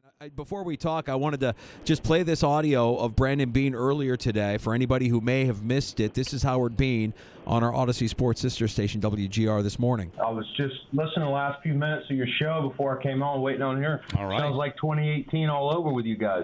How so? Well, you guys were bitching in 2018 about Josh Allen. You guys wanted Josh Rosen, and now you guys are bitching that we don't have a receiver. I don't get it. Like, we just scored. Hold on, let me talk. We just scored 30 points in a row for 8 straight games. A year ago, I get you guys asking why we didn't have receivers, but I don't understand it now. You just saw us lead the league in points. When you add all the postseason, no one scored more points than the Buffalo Bills, including the Super Bowl champions. So you just saw us do it without Stephon Diggs, same group. How is this group not better than last year's group? Like, our job is to score points and win games. Where do we need to get better? Defense. We did that. So I get it. You got to have a show and you got to have something to bitch about. But bitching about wide receiver is one of the dumbest arguments I've heard. Okay. I mean, I wish you'd listened to the 2 hours and 25 minutes before that, because there's plenty of things we do like about your draft, and I find it curious the energy you're coming at us with, but I mean, that's your choice. I get it. I'm just like, let's be realistic. Our job is not to have, it's not fantasy football, like to trot out the best receivers. You got Josh Allen. First thing you got to do is protect him. You can't have everything. You can't have Pro Bowl wide receivers and have a Pro Bowl offensive line and an all-pro quarterback and 3 great running backs. Sure, I'd love to play fantasy football, but there's one football, Jeremy. There's one ball. You can't give it to but so many people. So that's where I'm like, I don't understand this narrative. I felt it a little bit from a couple of the reporters and the thing. Like, our job is to score points. It doesn't matter what receivers, what quarterback, what. If you score points at the level we scored, that is winning football. Nate, I have so many questions as to Brandon Beane this morning on GR. There's a part of me that wonders if that is Brandon Beane the way he normally is, and what he gives us in the media is actually a sheen, a clean and polished version of a general manager. And that this guy, we know he's a competitor. You have to be. We know he's an alpha. You have to be if you're going to be in that position. But man, he was having none of the criticism about the Bills waiting until round 7 to get a wide receiver. Yeah, and I even take. I have a problem with the word criticism. I don't think that. Listen, Jeremy's entire bit. I once made a joke last year on a podcast that Jeremy was the movie that Jim Carrey did when he was impersonating Andy. I forget his name. Andy Kaufman, Andy Kaufman. Man on the Moon. Where Man on the Moon, where Jim Carrey basically goes crazy trying to impersonate Andy Kaufman. And I said, if Jeremy's not careful, he's going to go crazy talking about wide receivers forever, right? And I think that there's a difference between criticism and a desire to continue adding to a position that everyone around the league, not just fantasy football owners, but, people that follow the league and chart advanced data. What everyone would say around the league about the rising cost of elite level wide receivers. Everything that if you follow the NFL, not just the NFL, but college football, everything is pointing to this specific position becoming more and more valuable, and the Bills have not really been one of the teams that have followed suit with that have gone with that trend in the league. In fact, they get rid of their number one receiver, right? And, for whatever reasons, it wasn't necessarily just on-field play, blah, blah, blah. But I have a hard time getting with, Jeremy and Joe were on, the 2 or 3 minutes before crushing Bean for his draft because he ignored wide receiver. I like what Jeremy said. I wish you were listening to the previous 2.5 hours. I think this was less about the 2 minutes that Brandon Bean heard, Jeremy and Joe talking or, quote, criticizing him for, his lack of attention to the wide receiver position, and more so a platform for him to complain about everyone's thoughts about it. Because Jeremy, of course, is the, conductor of the wide receiver train, which, he will tell you. But, he mentioned it there too. There were guys, reporters after the draft, kind of asking the same questions. And listen, it's a tough biz. His job is to be criticized or praised for the moves that he makes on the roster. And I think the timing was poetic that the Schefter report comes out that, that Elijah Moore's coming after he spent, 5 minutes basically saying, what are you guys talking about? We don't need receivers. Yeah, right. And you've got a guy with back-to-back 100-target seasons in for a visit. So, listen, Brandon's got every right to be pissed off, and he made a lot of great points. His team did. By the way, they were number 2 in scoring last year, but that's semantics. They did have 8 straight games of 30-plus points.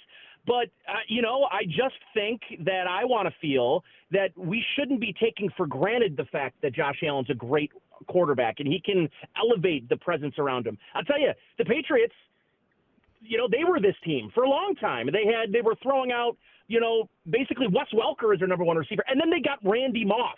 It's okay to be great on offense, have a unicorn at quarterback, and still want to do everything you can to get better at that position. Randy Moss was drafted by Minnesota. They already had Chris Carter.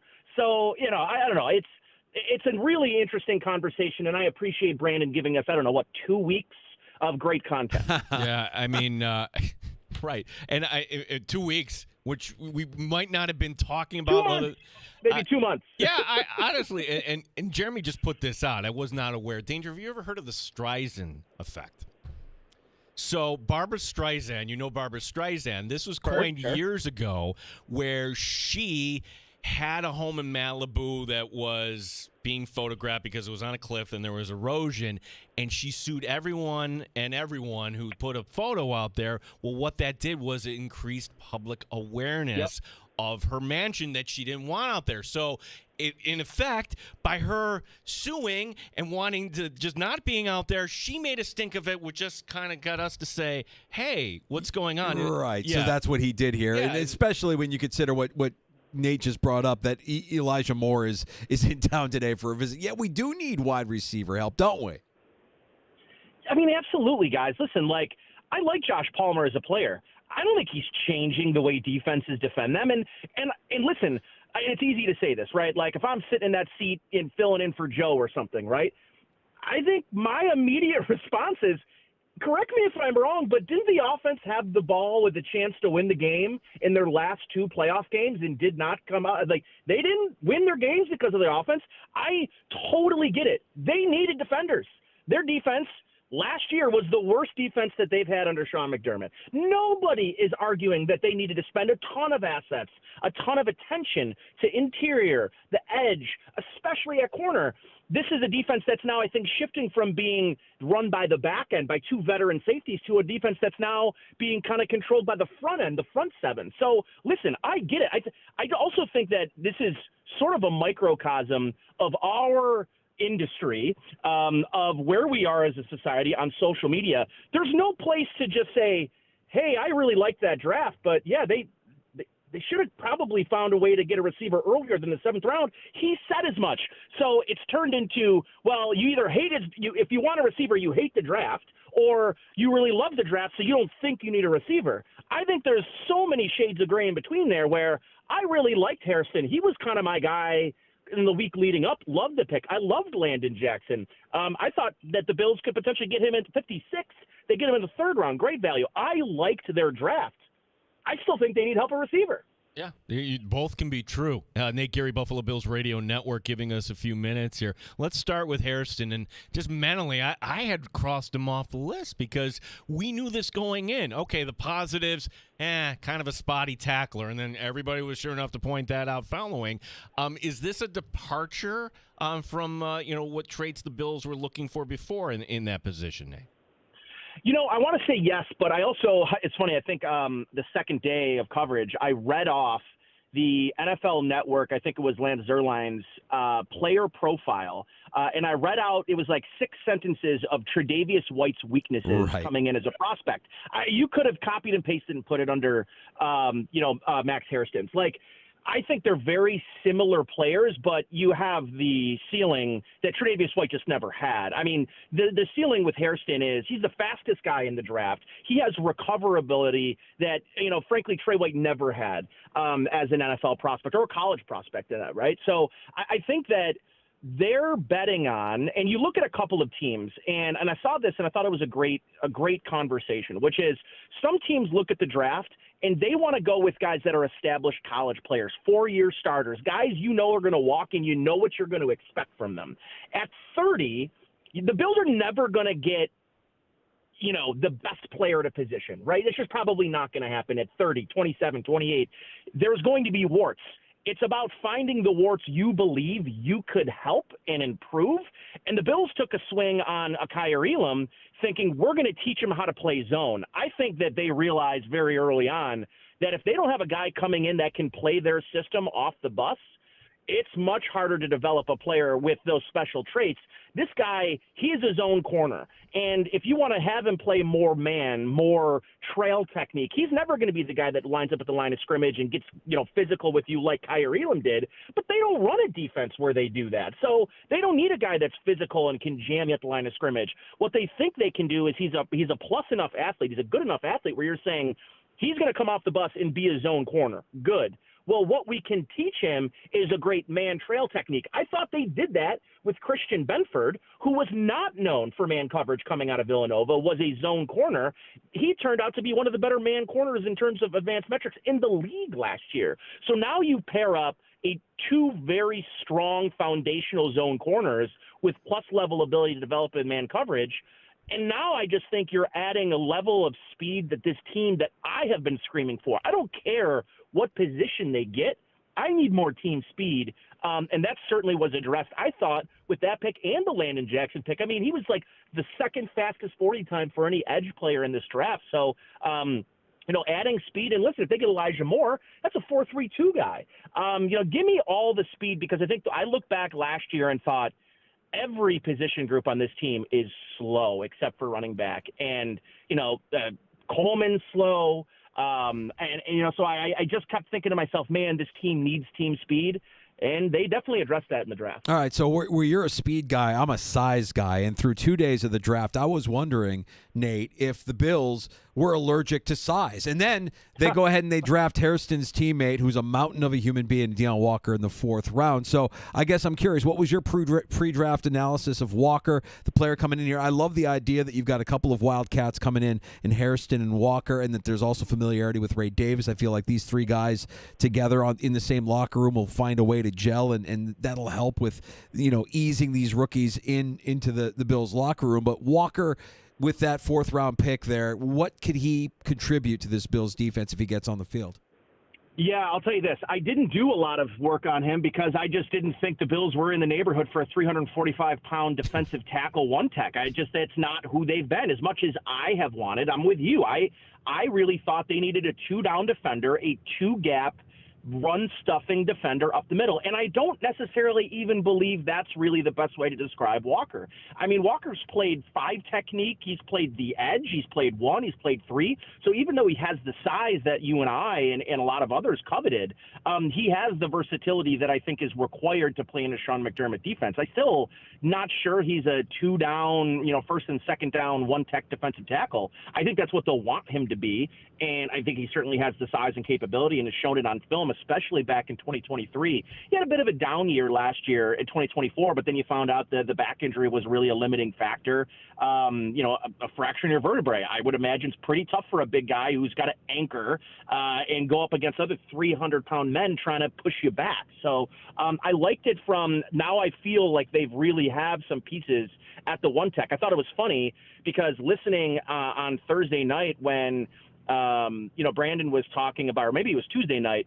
No, it was Tuesday night because they got him in the fourth. So they were talking on after day 2 about, we think Dwayne Carter's going to move down and play the one technique. And I was like, you sure about that? Like, I don't think he's really one tech. And then immediately the first pick they have in the 4th round, they go for that big run plugger, which I always thought too, sort of like Alfred Collins. There really wasn't a true one tech that was going to be worthy other than like Mason Graham, which, was not going to be in your range, or, Ken Grant, which unfortunately didn't fall your way and he goes to a divisional rival. Right. But I was like, if you don't get one of those guys, you're not taking a big guy in the 2nd or 3rd round. Those guys are going to be available 4th, 5th, 6th round. Maybe that's an opportunity to grab one. So I don't think they spent a ton of value on Walker, and I think he's the type of player maybe you can get more from than you saw last year when he was dealing with injuries. But, yeah, I liked the size. I like the size of Jackson, Landon Jackson. I mean, he is basically a carbon copy of Gregory Rousseau. So now you feel like you have 2 really strong athletic run anchors. I think Jackson gives you a little bit more juice around the edge if he can become and find some consistency at the NFL level. And I think Sanders, I couldn't believe people talking about Sanders as this like undersized defensive thing. Guy's 297. Ed Oliver is in the 270. He's undersized. I don't believe Sanders is undersized, and I really like what he brings. I think he was one of the top interior pass rushers in the league. And for the people saying he's undersized, there's a lot of people clamoring for the Bills to go throw money at Milton Williams, from Philadelphia, who ends up signing for crazy money in New England. They're basically carbon copies of each other. I also want to make this note. I love the tweet that I saw from Joe Marino. Well, why the heck are the Bills always going after these smaller, undersized defensive tackles and defensive linemen? The Philadelphia Eagles had one player over 320 pounds play at least 15% of their snaps in the Super Bowl. The rest were all smaller, sub-300-pound players. So there's more than one way to skin a cat. They got a ton of great depth and a couple of different interesting pieces. And that goes without saying that Michael Hoyt's going to come in here and bring a ton of versatility. So I think they've taken a big step towards being more difficult to block up front. And they're going to have a bunch of different guys that they're going to be able to rotate in and out, which they love doing. I think on top of getting a better starter potential player in TJ Sanders, I think they also got they improved at an extreme level at the depth across their defensive line, which the Bills use more than any other team in the NFL. Nate, your thoughts on the 2 picks in round 5 and the pick in round 6? I'll lump the 2 corners together, Hancock and Strong. Ultimately, is the odd man out Dane Jackson here if those 2 guys show something? And likewise with the tight end Jackson Hawes, does this put Quentin Morris on notice? I believe so, yeah. I like Morris a lot. I think he brings a plus-level special teams ability. I like what Hawes brings in terms of, and I was listening to Sal before I jumped on with you guys, I liked his point that, maybe this takes Alec Anderson off the field as their swing tackle and brings in a guy that doesn't have to come in and declare eligible every time he's on the field. And I think it makes them a little harder to defend if he is the plus blocker that he showed on film in college. If that, comes into the NFL game, they've now created, their big personnel packages with a guy that can leak out and actually be a pass catcher and not just a guy that defenses can say, all right, well, they're running the ball. They did run a lot of play action when Alec Anderson was on the field, but they never had to worry about covering Alec Anderson. So now I think it just brings an extra thing for some defenders and defensive coordinators to think about, and I love any time you do that. In terms of Hancock, like him a lot. I view him as maybe a higher ceiling Cam Lewis, right? Can play special teams. I think he's going to do that off the bus. I think he elevates your slot corner depth. I still think Cam Lewis is going to be a lock for this team. They love and value what he brings, but I think having another guy that can play outside, inside, safety, can play as a box defender or a deep high safety, I love that. And Strong, a lot of people talked about him as being one of the steals of the draft late. I'm going to say this. Anytime Brandon Beane throws a flyer on a 5th, 6th, or 7th round defensive back, I'm not going to ask any questions. They got a great track record. Taron Johnson, And obviously, Christian Benford from Villanova. I trust their team to find value late in rounds, especially at defensive back. The Buffalo Bills have had success dating back to Kent Hull and Fred Jackson and Jason Peters and undrafted free agents, and the list is out, Nate. I don't know if you've had a chance to look it over or if there's any names on there that feel like they could surprise, or we just wait until we get to Fisher and see them on the field and say, okay, that one is turning some heads here like we had last year certainly with Buffalo Joe. Yeah, I was actually disappointed that Shane Dolak from UB wasn't talked about more to the Bills. Like, obviously he ends up going to the Rams, and we don't know why. It could have been money, maybe better opportunity. I don't know what the Rams' numbers are at linebacker, but that was a player I really thought, deserved to be drafted. So I was disappointed he ended up falling out of the draft and became a UDFA. But, yeah, listen, they kept stockpiling at corner. I think they added 2 or 3 additional corners, another safety, a couple of younger wide receivers, and 2 with the 7th-round pick, too, Prather. That's another interesting. He's a big body, boundary receiver, deep threat. We'll see if he can maybe challenge a guy like Shavers at the end of that roster. But, yeah, you never know with these UDFAs. Every year or two, you end up with a UDFA. Everybody's talking about. I'm thinking Derek Rogers a couple of years ago, right? And you get these guys that end up being a darling in training camp. So we'll see what happens. But I think this team, a lot like the Chiefs and some of the better teams that are real Super Bowl contenders, there's just not a lot of roster spots available for these guys. So I think even both of those guys, Strong and Hancock, making the team, I think is probably a long shot. They like DeMarcus Ingram a lot. He showed when he was out there last year they could trust him. And Cam Lewis, same thing. 2 guys, veterans, they really trust. So I don't think all 9 guys are going to make the team this year. But I love the idea that they're creating competition for the second and third stringers for sure. Nate, last one for me. I'd be remiss if I didn't ask you, how did the draft prediction industry get it so wrong with Shedeur Sanders? Oh, man. Yeah, I mean, you could probably make a 4-hour show just from that. I think I've heard a lot of takes. I think what it comes down to, guys, is it shows the disconnect between the media and these pro teams and what exactly goes on in these meetings. You just heard anonymous scout after anonymous scout talk about him going into these meetings and really bombing these pre-draft visits. And him trying to dictate the terms, him and Deion, his dad, both trying to dictate where they were going really from the start. I think this is a little unfortunate for Sanders because I think it's definitely about Sanders, but I think it's also a message from the NFL to college football that you guys don't have the power you think you do at that level. When you get here, we have the power now. And I think it was a little bit, hey, Sanders, we didn't like the way that you guys treated this and the way that you guys went out in the media and your hubris, whatever. I think that's part of it. But I think the other part is he's going to end up being the poster child for the NFL saying, this is not how it happens in the pros, and now kind of thing, So I do think it maybe draws a line in the sand for teams and camps and agents to understand that college football and the NFL are very different, and you're not going to do what, the kid from Tennessee did, which is I'm going to ask for more money and then, go to another program. That's not how the NFL works. And I think that was a real sort of line in the sand from the NFL saying, and these owners saying, we're taking back control a little bit, right or wrong, right? I don't know that I agree with it, but I do think that there was a level of we wanted to make an example of Shedeur, and it's not just everything about Shedeur. Nate, hope you get some rest here, buddy. Know what a marathon you just ran here with the NFL draft and your coverage on WGR, and look forward to talking to you here throughout the course of the preseason and the offseason here as we get ready for St. John Fisher later in the summer.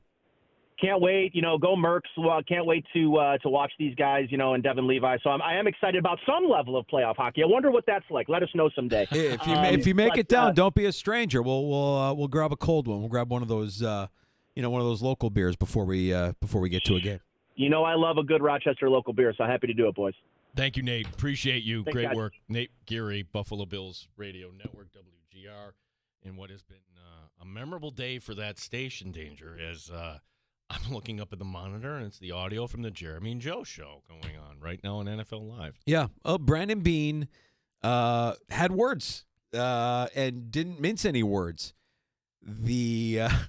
But it is funny that while he's saying that, at the same time, you have a wide receiver who had over 100 yards or 100 receptions the last 2 years showing up for a visit. It's an indictment of, you do still need to address the position. And maybe he's upset that he wasn't able to address the position when he wanted to address it during the draft.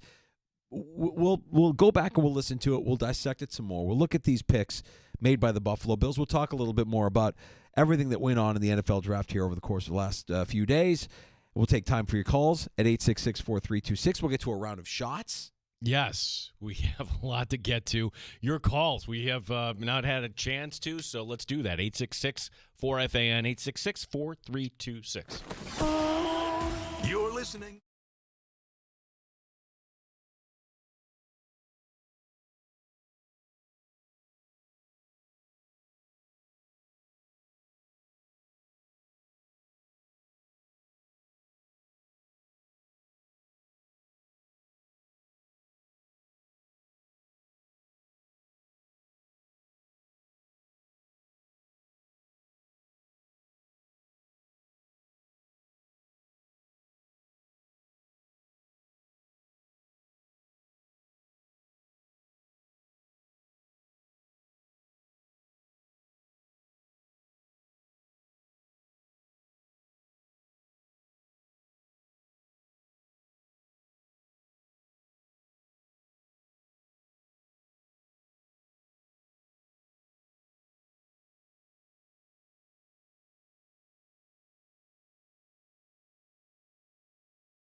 The sports leader, 95.7 FM and AM 950. The Fan, Rochester, an Odyssey sports station. The Fan, Rochester, sports update. Well, the draft is over. Now the task at hand for the Buffalo Bills, fill out that 90-man roster to bring to camp. One player who may sign in for a visit today, a wide receiver, former Jets and Browns player Elijah Moore. Brandon Beane on what's next. So right now we're working to build to that 90 that we want to take to St. John Fisher. And so the next month between now and regular veteran minicamp, we want to get the best 90 that we can, build that, and have our team ready to go, and then show up and start camp. Amerks took care of business at home, winning the first two in the best of five against Syracuse. Game 3, we have to wait until Thursday, that game in the Salt City. Rochester Red Wings off tonight. Lehigh Valley coming to town tomorrow. On the Major League scoreboard, just one game, the Mets heading to the fourth, leading the Nationals 2-0. Gene Battaglia, the sports leader, 95.7 FM and AM 950, The Fan, Rochester. The Sports Bar with Danger and Battaglia. And now you guys are bitching that we don't have a receiver. Elijah Moore, wide receiver. Shador Sanders. The prank call. What? Yes, is this Mr. Fatass? Who in the hell is Mel Kiper anyway? Mike Danger. I know it's going to sound biased because I'm a Bears guy, but Green Bay sucks. It's gross. Why would you live there? Why would you want to be there? Danger. It's the middle of a field. There's nothing going on. You've got a stadium in the middle of nowhere. Danger. Gene Battaglia. You have to give all these draft picks a chance one way or another. If you think we're going to be the show that's going to give a grade here to the Bills or not, I mean, it's kind of difficult until we actually see this play out. The grade is the same as it is every year. It's incomplete. NBA playoffs, NHL playoffs. Let's go Mets. Go Braves. Final score, the Amerks 4, Syracuse nothing. Lead the series 2 games to none. 95.7 FM and AM 950, The Fan, Rochester. So much to unpack from the weekend, so much to unpack from, the last 12 hours as we welcome you back into the sports bar with Danger and Battaglia. It's happy hour. Thanks for joining us at 95.7 FM, AM 950, the free-to-download Odyssey app. You can watch the sports bar on our YouTube channel where we stream live every afternoon from 3 until 6. That's the Fan Rochester on YouTube. Like and subscribe while you're there, and you'll always know when we're going live here in the sports bar. I'm Danger. That's Battaglia. The question, haven't did the payoff here on the tees, which pizza guy asked me, pizza dude, about the Brandon Beane WGR little dust up this morning. I think it's a fair question. Was this real? Like, he's asking, like, because sometimes in our industry, like in radio, like, you hear things, not on our show, I'd like to say, but in other places you may hear things and like, okay, was that a setup? 100%. Brandon Beane is not wasting time for some radio bit, I can tell you. So if you don't know what Gene is referencing here, this is making the rounds everywhere today, including ESPN, where they're showcasing portions of this. Brandon Beane, while waiting on hold, apparently didn't hear something that he liked out of Jeremy and Joe this morning on our Odyssey Sports sister station, WGR in Buffalo. I was just listening to the last few minutes of your show before I came on, waiting on here. All right. Sounds like 2018 all over with you guys. How so? Well, you guys were bitching in 2018 about Josh Allen. You guys wanted Josh Rosen, and now you guys are bitching that we don't have a receiver. I don't get it. Like, we just hold on, let me talk. We just scored 30 points in a row for 8 straight games. A year ago, I get you guys asking why we didn't have receivers, but I don't understand it now. You just saw us lead the league in points. When you add all the postseason, no one scored more points than the Buffalo Bills, including the Super Bowl champions. So you just saw us do it without Stephon Diggs, same group. How is this group not better than last year's group? Like, our job is to score points and win games. Where do we need to get better? Defense. We did that. So I get it. You got to have a show and you got to have something to bitch about. But bitching about wide receiver is one of the dumbest arguments I've heard. Okay. I mean, I wish you'd listened to the 2 hours and 25 minutes before that, because there's plenty of things we do like about your draft, and I find it curious the energy you're coming at us with, but I mean, that's your choice. I get it. I'm just like, let's be realistic. Our job is not to have, it's not fantasy football, like to trot out the best receivers. You got Josh Allen. First thing you got to do is protect him. You can't have everything. You can't have Pro Bowl wide receivers and have a Pro Bowl offensive line and an all-pro quarterback and 3 great running back. Sure, I'd love to play fantasy football, but there's one football, Jeremy. There's one ball. You can't give it to but so many people. So that's where I'm like, I don't understand this narrative. I felt it a little bit from a couple of the reporters in the thing. Like, our job is to score points. It doesn't matter what receivers, what quarterback, what. If you score points at the level we scored, that is winning football. There's a lot. Yeah. Where do we begin? I like how he snuck in 2018. I like how he snuck in Diggs there. Well, I think Brandon Beane has been keeping some receipts. I mean, we talk about it all the time, joke about how you and a lot of people didn't want Josh Allen. You wanted Josh Rosen in 2018. Yeah, that's fine. You have to own it. Yeah, there's no other way, and that illustrates why it's fun for fans and you really don't know. And you know what? Guess what? The Cardinals didn't get that right either because they spent a top 10 pick on Josh Rosen. So there are NFL teams that don't get this right. And we can talk about Sanders, put a pin in that. We'll check back in 3 years here. But we're talking about the Bills right now.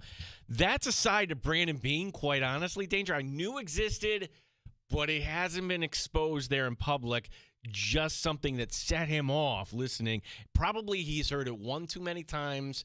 And this is my official radio partner. I'm hearing this again. Let me set the record straight. I don't have a problem with what he said. I do think that these guys are calculated to the point where nothing is said without a reason. And what was the reason behind this? And maybe there is more to this than just Brandon Beane not hearing something he liked. And let me explain why. You just got done with this draft where, the criticism you're hearing is you didn't address wide receiver. And, Jeremy White from WGR, if you listen to that show, if you follow him on social media, he is always going to want a wide receiver. It's his thing. It's if there's a bit here to try to answer Derek the Pizza Dude's question. If there's a bit in play here, it's the bit that Jeremy has committed to. I am the mayor of I'm the conductor of the wide receiver train. I want the Bills to have a wide receiver. It's always been his thing, and that is something that Brandon Beane probably doesn't know, doesn't understand that part of it might be. Oh, I'm sure he does. Do you think so? Do you think he listens enough and follows enough to really know? For a fact, I can recall, because I listened to the show like many people, he acknowledged this. This is going back to last year. What I think these comments do, I think when you look at the results of the draft and you look at how they invested their assets in the draft, and then you follow it up with Brandon Beane talking on GR this morning about how many points this team scored and how great this offense was and how, a wide receiver conversation is dumb. We needed to fix the defense, and we did that. Gino, Sean McDermott, I'm not going to say he's on notice, but it feels like the passion that he had in defending his draft here, we need this defense to be better. We need this defense to come up with some stops when we need to make a stop. Yeah, I mean, Danger. They have no more excuses. I mean, your team should be coming together. You won games because of Josh Allen and the offense. The defense gave up 40-plus points to the Lions in a win. The defense gave up 40-plus points and actually lost to the Rams. But what were we blaming? We were blaming play calling on offense as the reason when you can't give up 40 points and expect to win a Super Bowl. The only team the Kansas City Chiefs scored 30 points against this year. Yeah, the AFC Championship game. There it was. Yep. So this was a defense that had some cracks. You're hoping that this new class can reinvigorate some things. We'll wait to see how it kind of plays out. But I'm not going to say that Jeremy's wrong here. Like, there's still really not a guy that's a deep threat. You brought in 7 guys for top 30 visits at the wide receiver position. I think that it's also funny that on the same day where he's saying it's a stupid conversation to have, who came in for a visit? Wide receiver Elijah Moore of the formerly of the Browns, formerly of the Jets. Inadvertently, the Bills admitting, no, we need to get more wide receivers in here. We'll see how that visit goes. Yeah, and if Moore is in Buffalo, great. And it's going to, 90 guys you got to bring to camp. I'm not going to get worked up one way or another. But to me also, hearing Beane with that edge, okay, They're feeling it inside that building. It's pressure. Yeah. There's pressure. Yeah, it's time. You're paying what you're paying the quarterback. He is in the prime of his career. He's an MVP quarterback now. What do you think? And if you caught this, I caught it when they welcome to ESPN's coverage, and let's go to this. And then they throw up the graphic. The team that has won the most games over a 5-year period in NFL history that has not reached a Super Bowl. The Buffalo Bills. And you're sitting there next to your owner. You're sitting there in a room like, yeah, that's gotta. Who else would? When you get called out by your boss, not good. When you're getting called out by others, yeah, you take it personally. He's feeling a little bit of that heat, and I think that's actually a good thing. You can't get a diamond without pressure, and there's a little bit of pressure, I would imagine, now on the Bills. When you look at this draft class, it's encouraging for the defensive side of the ball. I think a lot of these things these are moves they had to make, partially because of suspensions, but also I think that you have depth now in a couple of these spots. You got some size, you got some speed.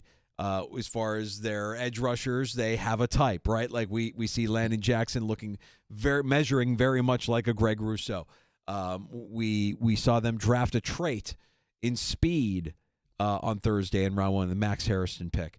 So I actually don't have any issue with the draft picks of the Buffalo Bills. I think what this draft does, in my mind, is it eliminates any potential excuses that you would have for this defense. A defense led by Bobby Babich and Sean McDermott, defensive-minded guys that, for whatever reason, can't get it done in the most important games. It's funny, because if I told you the top pick in the last 2 years were on pass catchers, but still you go overall, well, you've only had one guy above the 4th round as a wide receiver get caught. And maybe Bean is hearing that too. Like, hey, you want the defense to be better, make an investment because you've been using high draft picks on wide receivers and tight ends. I mean, that might be part of it too. Like, we want to assume these guys are chummy and they're best friends, but I guarantee you, if their livelihoods are on the line, they're alphas and they're competitors, you're going to tell me that the defense isn't good? Get me some players in the draft that I can work with. What the Bills did, okay, if you listen to our show at least, that should not have surprised you. We were predicting. We couldn't tell you who, but we could tell you how. And that was just going to go defense, defense, defense. To the fact that every year you've always had a 50-50 split on each side of the ball. We said as much. It's not going to be that way. You need to fill in some spots here. You need competition on the other side of the ball. And for the couple of the picks on offense, Danger, I could see a path where Jackson Hawes, the tight end, makes this roster. Sure. He's a Lee Smith type. If you're not familiar with his story, he gets his economics degree at Yale and then uses his 5th year. And so, okay, that's process guy written all over. And then UConn, Chase Lunt. I remember reading about this guy being one of these, okay, not a Power 5, but could he be somebody developmental? He's got all the tools. That's fantastic. You don't need him right away. Put him in the pipeline. Going into day 3 of the draft, I was sincerely concerned that the Buffalo Bills were allergic to size. We talked with Nate Geary last hour, who said that, this team needed speed. They got it in Hairston, the 1st-round pick. Deion Walker, Hairston's teammate at Kentucky, 6'6", 345. That's size. That's what I'm talking about. Now, is he going to be able to withstand everything? Do you bring him along slow? Had a back injury last year, but you know what? He played through it. That's some pain there. Landon Jackson is the one I think a lot of people are excited about. Could he be a guy that, well, at the very least, you're getting Epineza to make sure, okay, I've been around for a long time, but I got to earn my job here. Like, if we didn't have that Brandon Beane soundbite, what are we saying about the draft? Kind of went as we expected. Yep. We would say, all right, maybe they could use another wide receiver. Are we losing our minds because of that? I don't think so. I think there's maybe a case to be made about Friday night and the trade with the Bears and what some would consider a reach with TJ Sanders. I don't really have an issue with these picks. And now we see what it looks like when they all get on the field later this summer at St. John Fisher. But to hear Bean uncharacteristically lose his cool And maybe he just had heard it one too many times. Maybe he had just, because he did mention that he heard it from other guys in the media. And we had Mike Catalan on with us earlier today. Wouldn't it be nice for Josh Allen to have to maybe not do it all? Like, get him somebody that can make his life a little bit easier? See, that's where I'm going to push back on that concept. You have, like, the best triumvirate. Okay, maybe not the best. Some would say Tampa. But the running game, the offensive line, and you have capable wide receivers. Do you have, like, a 1-2 pair at wide receiver that would be in the top 10? Absolutely not. But you have one of the best offensive lines. So, and a running game that, look, it would be difficult to kind of replicate that. And maybe that's where people are nervous. Like, the success the Bills had on offense last year, okay, you know it's going to take a half step back if you don't fortify. And, folks, let's just remind you, I mean, last year at this time, we were wondering what Mac Hollins would be. All he did was lead the team in receiving touchdowns.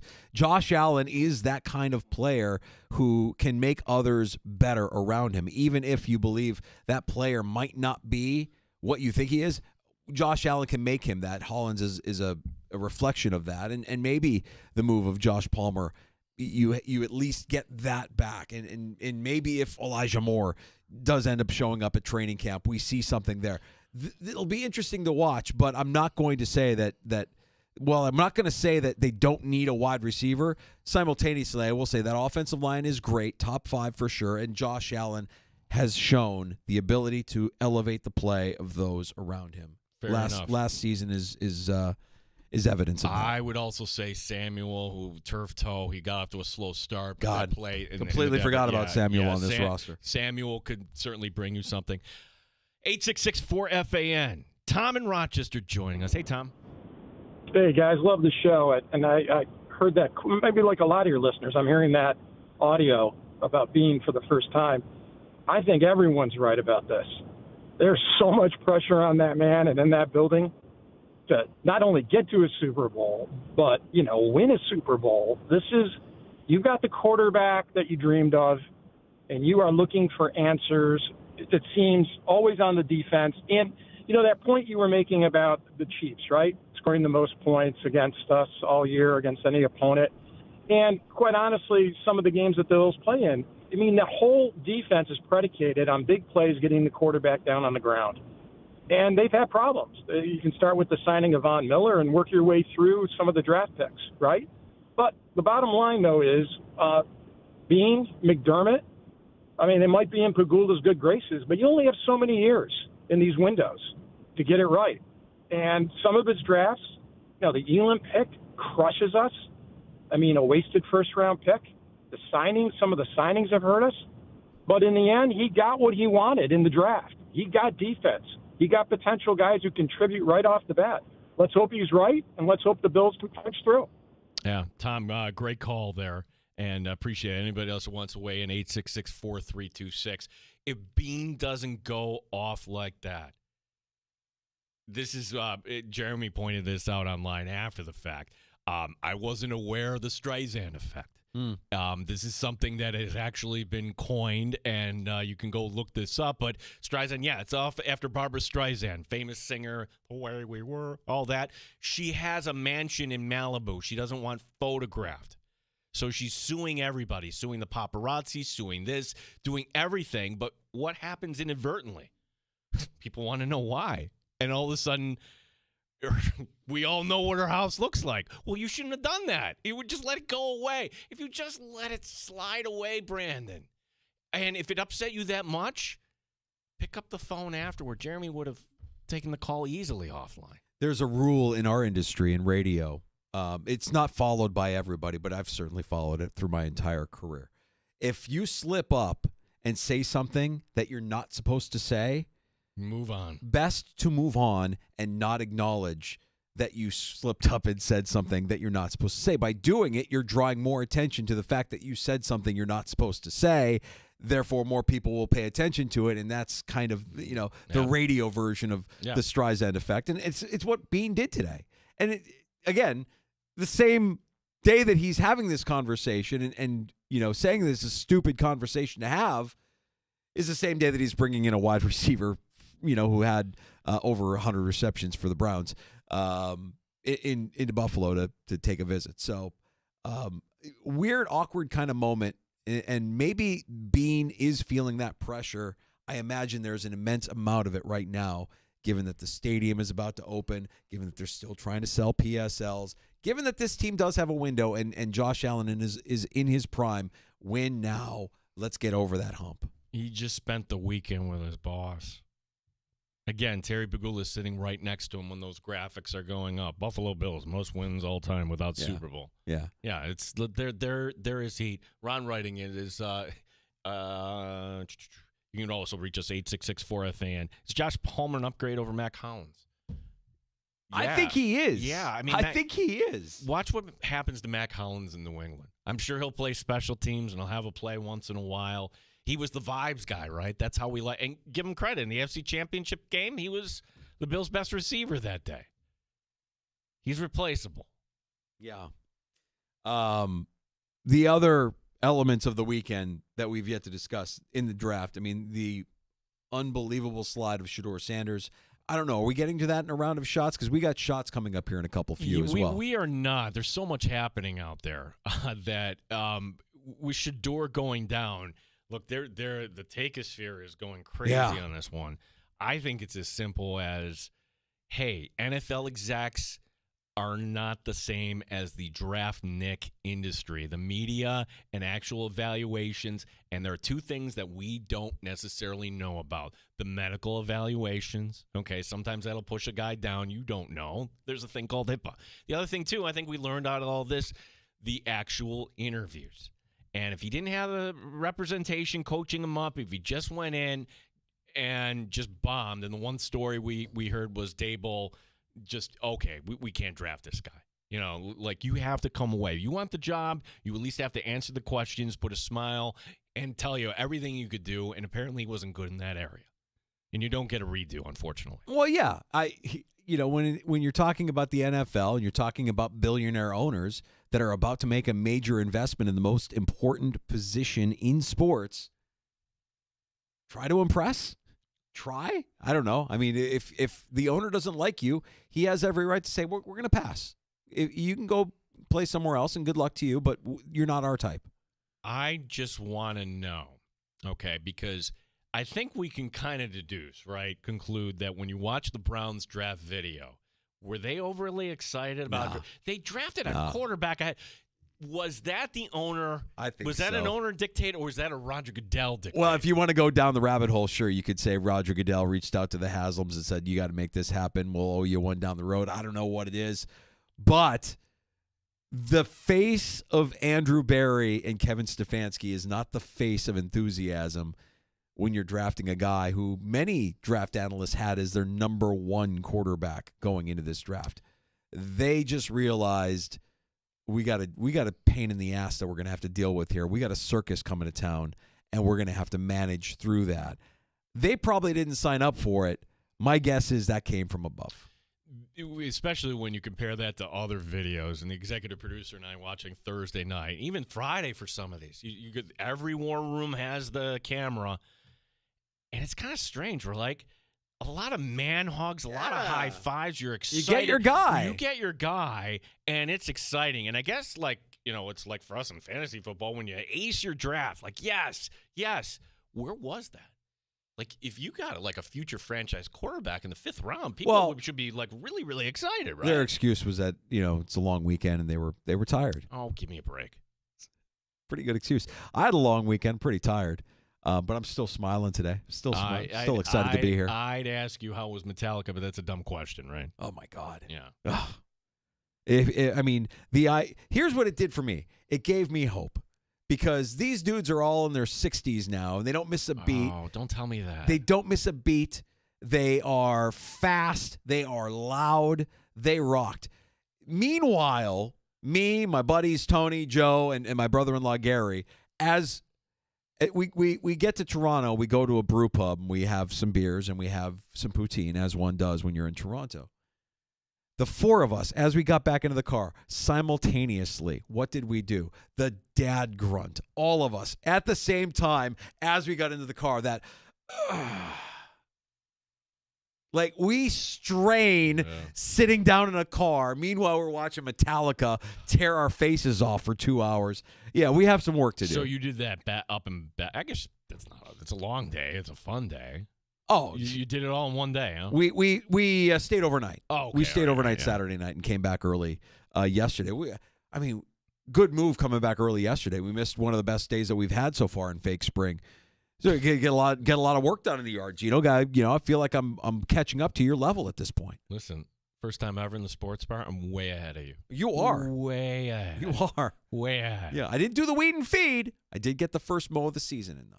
Well, my neighbors still might not be happy because I've got a giant red dumpster in my driveway, but we're getting there. We're working on it. We're getting better every day.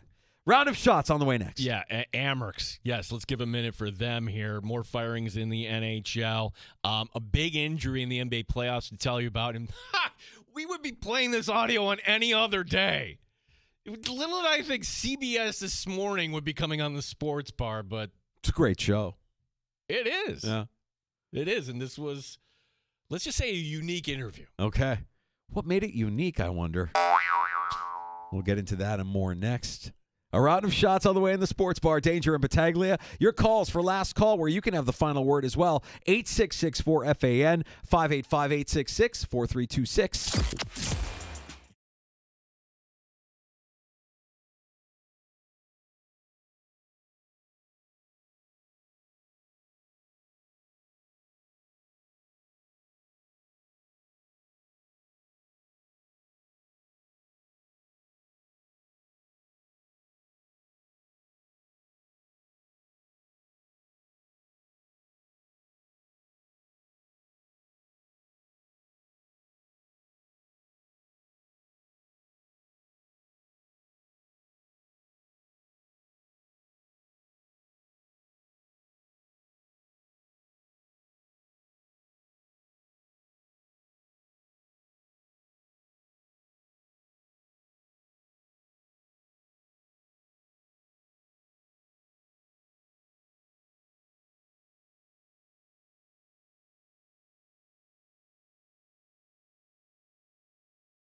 Draft is now over. The task at hand for the Buffalo Bills, filling out that 90-man roster for camp.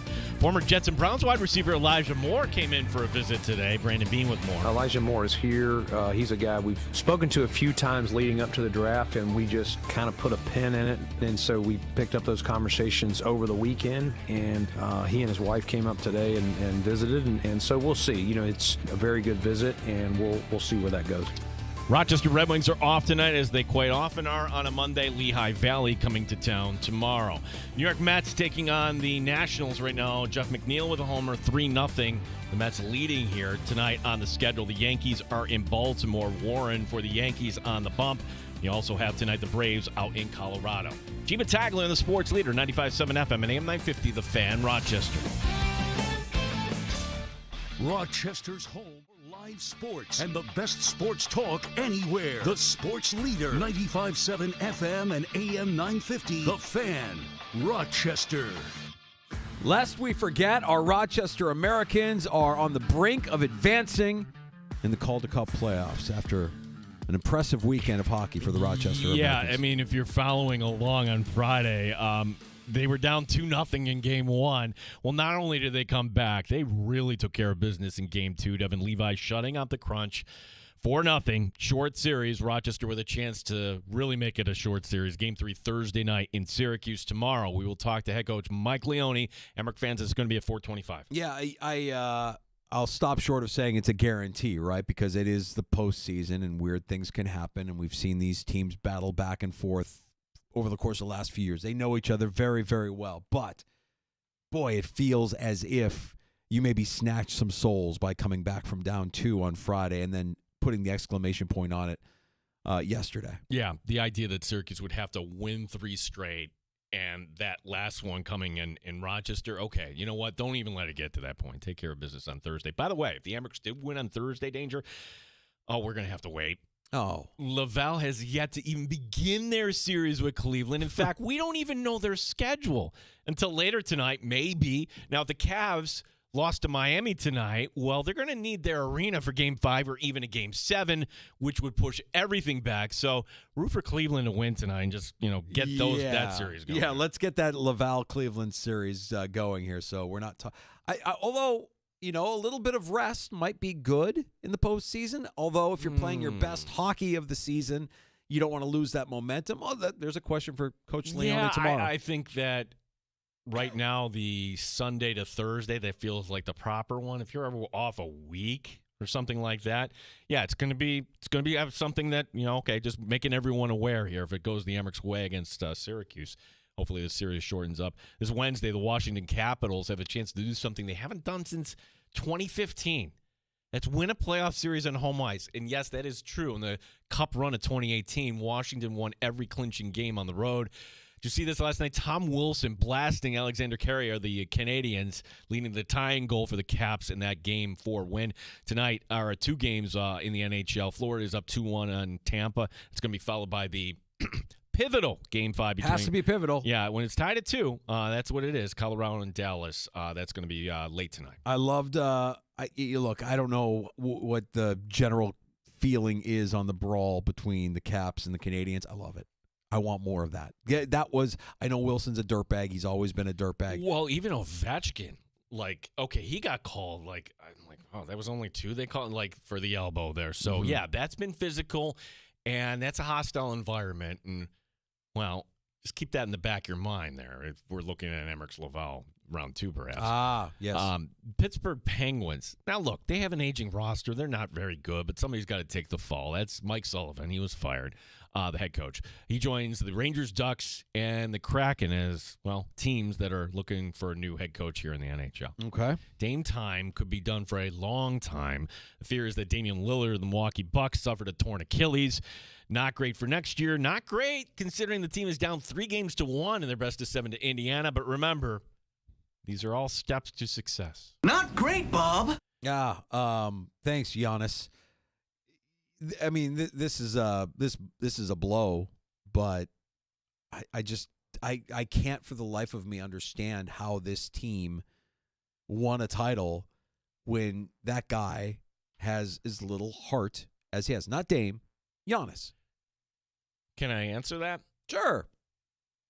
They beat Brooklyn in the final. Yeah. Like, you found a team with even less heart. Yeah. You know, like, look at that didn't last too long. As we mentioned, Cavs in Miami tonight for Game 4. Also on TNT tonight, Houston is at Golden State. The Warriors up 2-1. Finally, CBS this morning sitting down with North Carolina football head coach Bill Belichick.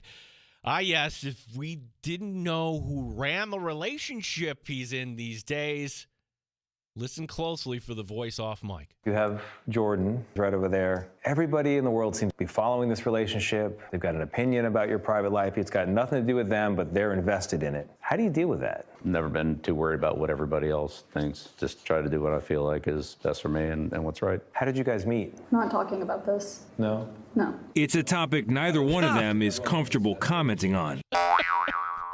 Wow. Well, according to not according to CBS, according to Pro Football Talk, CBS included that interaction with Jordan Hudson off mic because, well, that was only the one of the times that she was jumping in quite frequently, apparently, in this interview. Bill, are you serious about winning? Are you serious about holding on the hope the NFL is going to come calling? Dump her now. Whoa. Dump Whoa. her. Move on. Whoa. Move on, buddy. Easy for you to say, pal. That's Bill Belichick you're talking about there. She controlling the message? What? That doesn't happen when you're at that. She's 20. Like, we're not talking about this. Okay, and the interview goes on where they're asking him, like, okay, well, you were always against InstaFace, and that was his quote from way back when, making a joke. And they're like, well, we see you here as a fisherman, and she's a mermaid. Yeah. And, you know, and here you are doing Pilates. What's the reaction? You know, the stuff is posted, but I don't use social media. Like, okay, great. You're getting like grumpy Patriot Bill in front of the cameras here instead of. He's miserable. He's never going to be the engaging, charming guy that we saw analyzing the game on ESPN when he's being interviewed. He's just not that guy. And now you've got a voice in the background saying, we're not talking about that. Oh, my God. Yeah, he's not coming back to the NFL, and I don't see him dumping her either. Why would he do that? Why would he do that? Wants to win? He's going to be fine. He's going to win. He's going to be fine. If he doesn't win, is that the first thing you're blaming? His girlfriend? Come on. That's not the reason why he won't win. Time out. You don't think you know the way the world works? Let's say the Tar Heels go 5-7 and they don't get to a bowl game. I'm not blaming Jordan for anything having to do with the Tar Heels' success or failure this year. In an era where you can take the NIL money and go, poof, there's a team. The idea that it takes a while to build a football program, nah, not necessarily. Right. If anything, she should benefit that program. Coach, I'm happy to commit to the University of North Carolina. Is she going to be standing there like the PR person? Like, okay, so Coach, on 3rd and 8 at your own 42, you decided to go We're not answering that. We're not talking about that. Next question, please. Coach, you made a change at quarterback. Can you go No, we're not talking about that. Bill, don't say anything. I saw Metallica over the weekend. What's their biggest song? Master of Puppets. Oh. She is a master, and he is a puppet. And he probably doesn't want it any other way right now. How could they both fall into the trap? Like, you know that's more interesting than just Belichick mumbling along about something. Side note, need more CBS Sunday morning in my life. I think it's a move. You know, you could go to church and you could do the things that people do on a Sunday morning. My in-laws will go to Wegmans and they'll get together with a little group and they'll have coffee together and a little social. A little CBS Sunday morning. Always classy, always upbeat, always feels uplifting afterwards. I know after watching that clip, I'm uplifted. See, but then you missed this. Can you imagine you and the boys in Toronto? Okay, we're not going to hit the road yet until we... got to watch a little CBS Sunday morning. Just can't break tradition, boys. This is the move. Fun show this afternoon, man. Hope you had the chance to catch Mike Catalana, 13 Wham Sports and Buffalo Plus. If you missed him, we have that available for you wherever you get your shows. You can get our podcast. Just search out the Sports Bar, including Spotify, Apple Podcasts, wherever you enjoy your shows. Nate Geary was also fantastic. In the Odyssey app, you can go back and listen to any part of the show that you may have missed for the next 72 hours? 72 hours, I want to say. 72. Yeah, you can go back and listen to that conversation with Nate Geary. Brandon Bean, big topic of conversation today because of his words on our sister station, WGR in Buffalo. And thank you, Jeremy. Yeah. I have a feeling tomorrow we'll talk a little bit more about that with our guest, Matt Perino, covering the Buffalo Bills for the Syracuse Post-Standard. He joins us every Tuesday afternoon at 3:25 to talk all things Buffalo. Bill will get a full draft recap from Perino as well, who's more than gracious with his time over the course of the last few weeks with us here as we talk NFL draft with the Buffalo Bills. And, as we mentioned earlier, Amerks head coach Mike Leone stopping by the Sports Bar 425 with his team on the brink of advancing in the Calder Cup playoffs. 2-0 series lead against the Syracuse Crunch. We'll recap this last weekend's action, look ahead to Thursday night's game in Syracuse, a game you'll be able to hear on your home for Amerks Hockey, the Fan Rochester. Big thanks to the Dandalorian, who's taking some well-deserved time off over the next week. Did we allow that? Did you sign off on that? I don't remember this. Dandalorian, we safe love you, travels, buddy. Thanks for setting us up. Our bounty hunter of the finest audio in the galaxy.